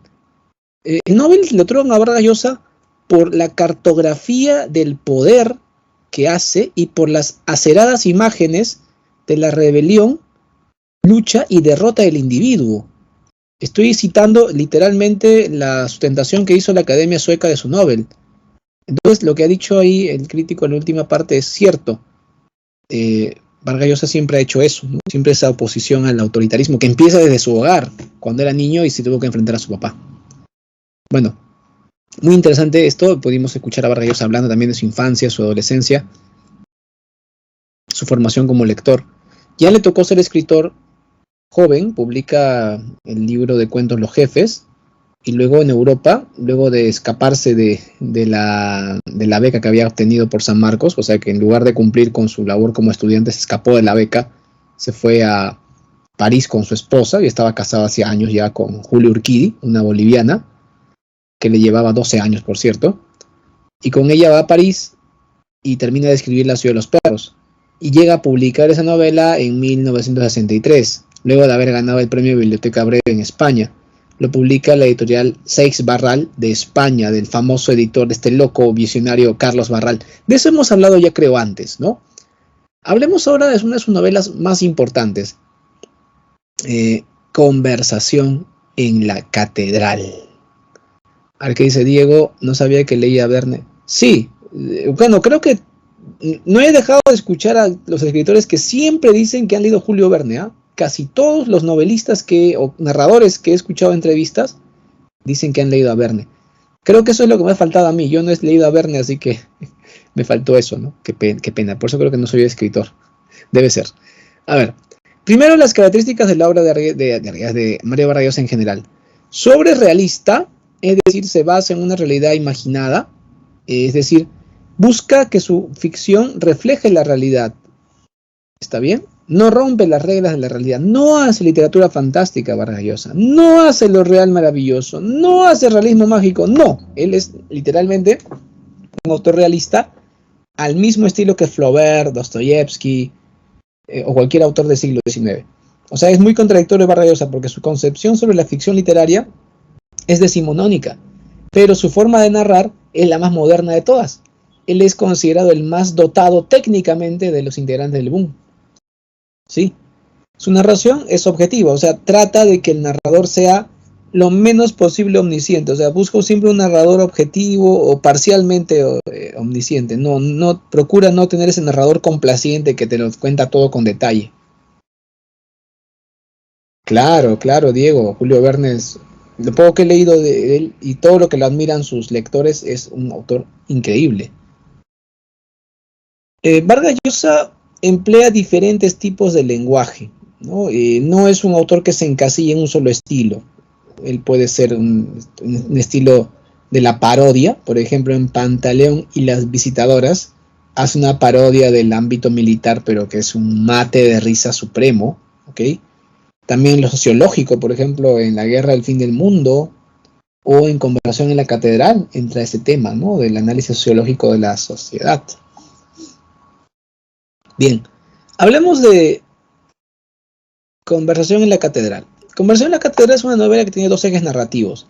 En el primer eje narrativo aparece Santiago Zavala, para los amigos Zabalita. Zabalita es un hombre frustrado que durante su juventud trató de ser un líder estudiantil, entró en una cédula comunista de la Universidad de San Marcos en Derecho. Su padre le prohibió ingresar a San Marcos, le dijo tienes que ser de la Católica. Su papá era Fermín Zavala, un corrupto hombre vinculado con el poder de Odría, vinculado con Cayo Bermúdez, que era el Montesinos de Odría, el hombre detrás del poder. ¿Okay? Santiago Zavala se enfrentó a su padre, ingresó a San Marcos, pero cuando estaban a punto de dar un golpe contra el gobierno de Odría, son detenidos por orden de Cayo Bermúdez, llevados a prisión. Luego se enteran sus compañeros de que este Santiago Zavala, alias Zabalita, era hijo de Fermín Zavala, un socio de Cayo Bermúdez, que era pues el enemigo a vencer. Así que asumieron que era un traidor, que era un delator, y le hacen la ley del hielo, le hacen la vida imposible en San Marcos, le tiene que renunciar, ¿no es cierto?, a su condición de estudiante. Y también su papá lo bota de la casa por la humillación que ha sufrido al ser detenido. Pues imagínate, el hijo de uno de los socios ahí en el grupo de alumnos que son sediciosos. Así que él tiene que ganarse la vida trabajando en La Crónica, un diario sensacionalista, y se queda trabajando ahí por muchos años y pierde ahí todas sus ilusiones, se queda frustrado. La novela empieza en ese momento, ¿no? Obviamente con la ruptura lógica, cronológica del relato. Empieza cuando Santiago Zavala ya es un redactor del diario La Crónica y sale a almorzar.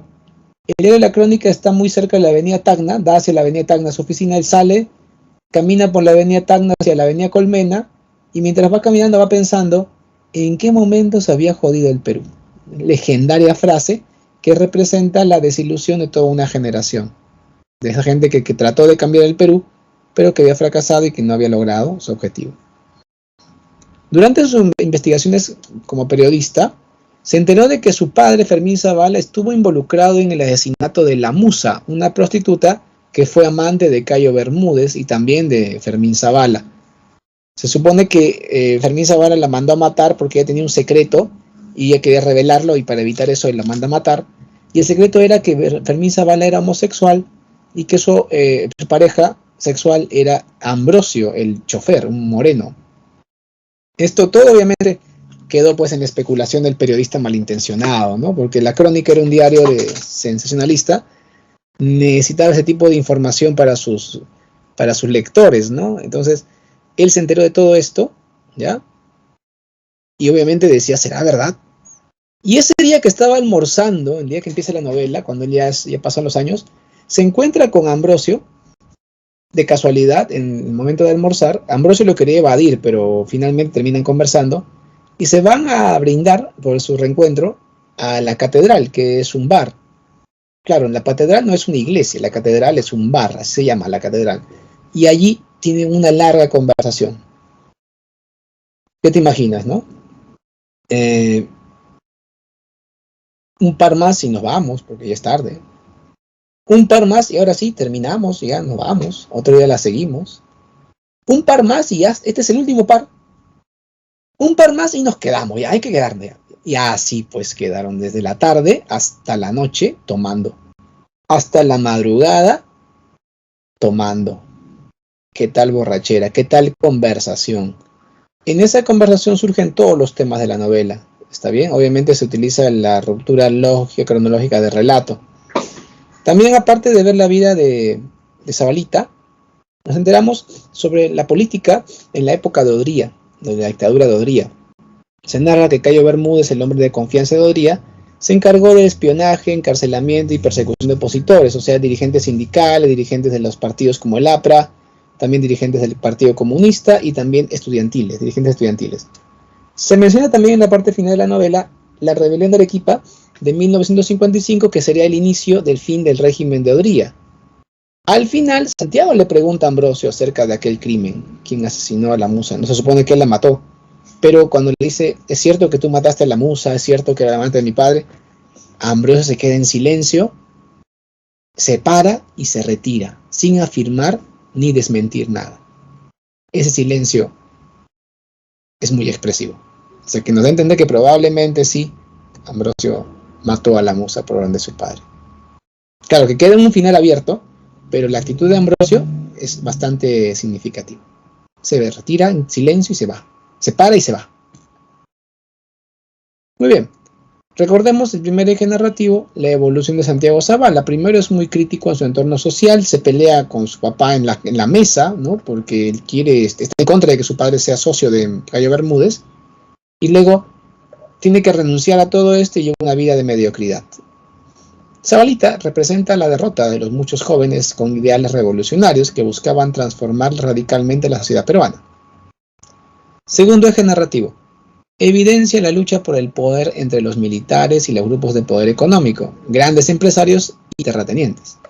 Expone la política de espionaje, persecución y encarcelamiento aplicada contra las organizaciones contrarias al régimen. Se denuncia la corrupción de los funcionarios de gobierno, la degradación política del país, no solo envilece las instituciones públicas y altas esferas de poder, sino que alcanza el entorno familiar y social. Muy bien, alumnos. Vamos ahora a revisar rapidito lo que nos falta. Que nos falta esto de acá, pero veamos el tema primero. Tema principal de Conversión en la Catedral, la crítica a los regímenes dictatoriales. Otros temas, la corrupción, los ideales políticos juveniles, las relaciones entre padre e hijo, relaciones conflictivas. Bueno, esto de Vargas Llosa es muy autobiográfico, ¿no?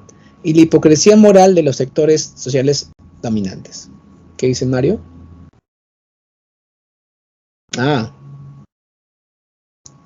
¿Realizo? ¿Tú realizas o es realizó en tercera persona? ¿La tilde va o no va? Eso haría que entienda mejor tu mensaje, Mario.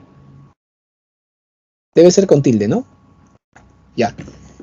Claro, si te gusta este tipo de narración, Mario, te va a encantar La Guerra del Fin del Mundo. Te recomiendo mucho leer La Guerra del Fin del Mundo. ¿Ya? También te va a gustar. Y también te va a gustar mucho La Fiesta del Chivo. Esas dos, para mí, son de lo mejor de Vargas Llosa. De lo mejor. Así que te recomiendo en las dos, La Fiesta del Chivo y La Guerra del Fin del Mundo. Te va a gustar. Si te interesa el Conversión en la Catedral, esas también te van a interesar. Bien. Ok. En 84. Ok, 84, claro. Había publicado ya La Guerra del Fin del Mundo. Bien, vamos a finalizar con Edgardo Rivera Martínez. Él es samarquino, nació en Jauja, hizo posgrado en Europa y fue luego catedrático en la Universidad de San Marcos. ¿Ok? Su novela más famosa es País de Jauja, finalista del premio Rómulo Gallegos. ¿Ok? Realiza. Entendí. Tú estás realizando el proyecto. Ya, Mario. Ya te entendí. Muy bien, 84. Claro, cuando iba a entrar Alan García. Estaba terminando El arquitecto Belaunde. Bien. Si bien la novela País de Jauja es la novela más importante de Rivera Martínez, el cuento que tenemos que enfocarnos es... ¿Qué pasó? ¿El libro? Realizo un proyecto de libro en base en la dictadura. No, yo creo que el de Orwell, el de George Orwell. 1984. Ya te entendí. Claro. Ya entendí. Perdón. Me confundí las fechas. Claro, es una novela de Orwell. Ya listo. Avancemos.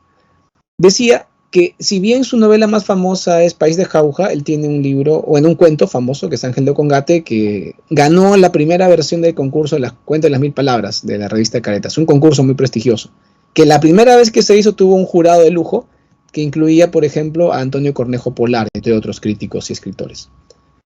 La obra de nuestro amigo Edgardo Rivera Martínez tiene como personaje recurrente al ángel caído. Su narrativa transita entre el realismo y lo mítico, tiende a la armoniosa conjunción entre la tradición andina y la tradición europea. Desde que él era chico en su casa se escuchaban pues a Bach y también las mulisas y otras huaynos del centro de Lima, del Perú. Sus personajes suelen ser solitarios, marginales, en busca en su entorno de su identidad. Normalmente su identidad está vinculada con lo andino. Linealidad en el relato e identificación con su tierra natal. Yo te recomiendo mucho leer Ángel de Congate. No es un texto tan extenso, son 1000 palabras, o sea, son 2 páginas, página y media. Así que pídelo en el multichat y léelo. Te va a ayudar bastante a leer el cuento. Alguien te lo resume, el resumen de verdad no ayuda mucho. En cambio, leerlo y luego de leerlo, revisar este argumento, el tema, te va a ayudar muchísimo. Te lo recomiendo mucho. Así que haz captura de pantalla de esta diapo, lee el cuento y luego ya vas a entenderlo perfectamente. ¿Está bien? Obviamente apóyate con el profesor de Multichat, ellos deben tener pueden compartirte un PDF del cuento, seguramente ellos tienen, ¿ya? Recuerden el tema principal del cuento, la pérdida de la condición sagrada, el conflicto y disolución de la identidad. Otros temas, la soledad del migrante, la doble condición sagrada y profana del sujeto, el tránsito de la existencia mítica a la humana. Recordemos eso, ¿ya? Bien, ahí está Rivera Martínez con su ángel al costado. El cuento actualiza el mito del ángel caído que pierde su condición mítica y sagrada para convertirse en un ser humano, con aspecto de danza candino, ¿ya? El personaje desconoce quién es y ahí nace el conflicto de su identidad. ¿Quién soy? La gran pregunta, ¿no es cierto? Su identidad es ambigua, conflictiva. La sensación de no encajar, de no corresponder se manifiesta además de la degradación de sus ropas, en la decadencia de su propia imagen y su continuo deambular. Bien, ahí están las claves, alumnos. Yo me despido, deseándoles lo mejor en su carrera. Bueno, ya la iniciaron. El hecho de querer iniciar la carrera universitaria y estar firmemente en esa ruta es iniciar una carrera académica. Y les deseo lo mejor en ella. ¿Está bien? Me despido y que tengan... Una pregunta. Sí, ¿qué pasó? Dime. Entonces, o sea, los escritores, o sea, por decir peruano, o sea, no necesariamente tienen que escribir sobre la realidad peruana, sino que pueden escribir sobre otros países, o necesariamente tienen que ser de Perú. No, pueden escribir de cualquier sitio. Claro que de Perú pueden hacerlo con mayor facilidad porque conocen, ¿no?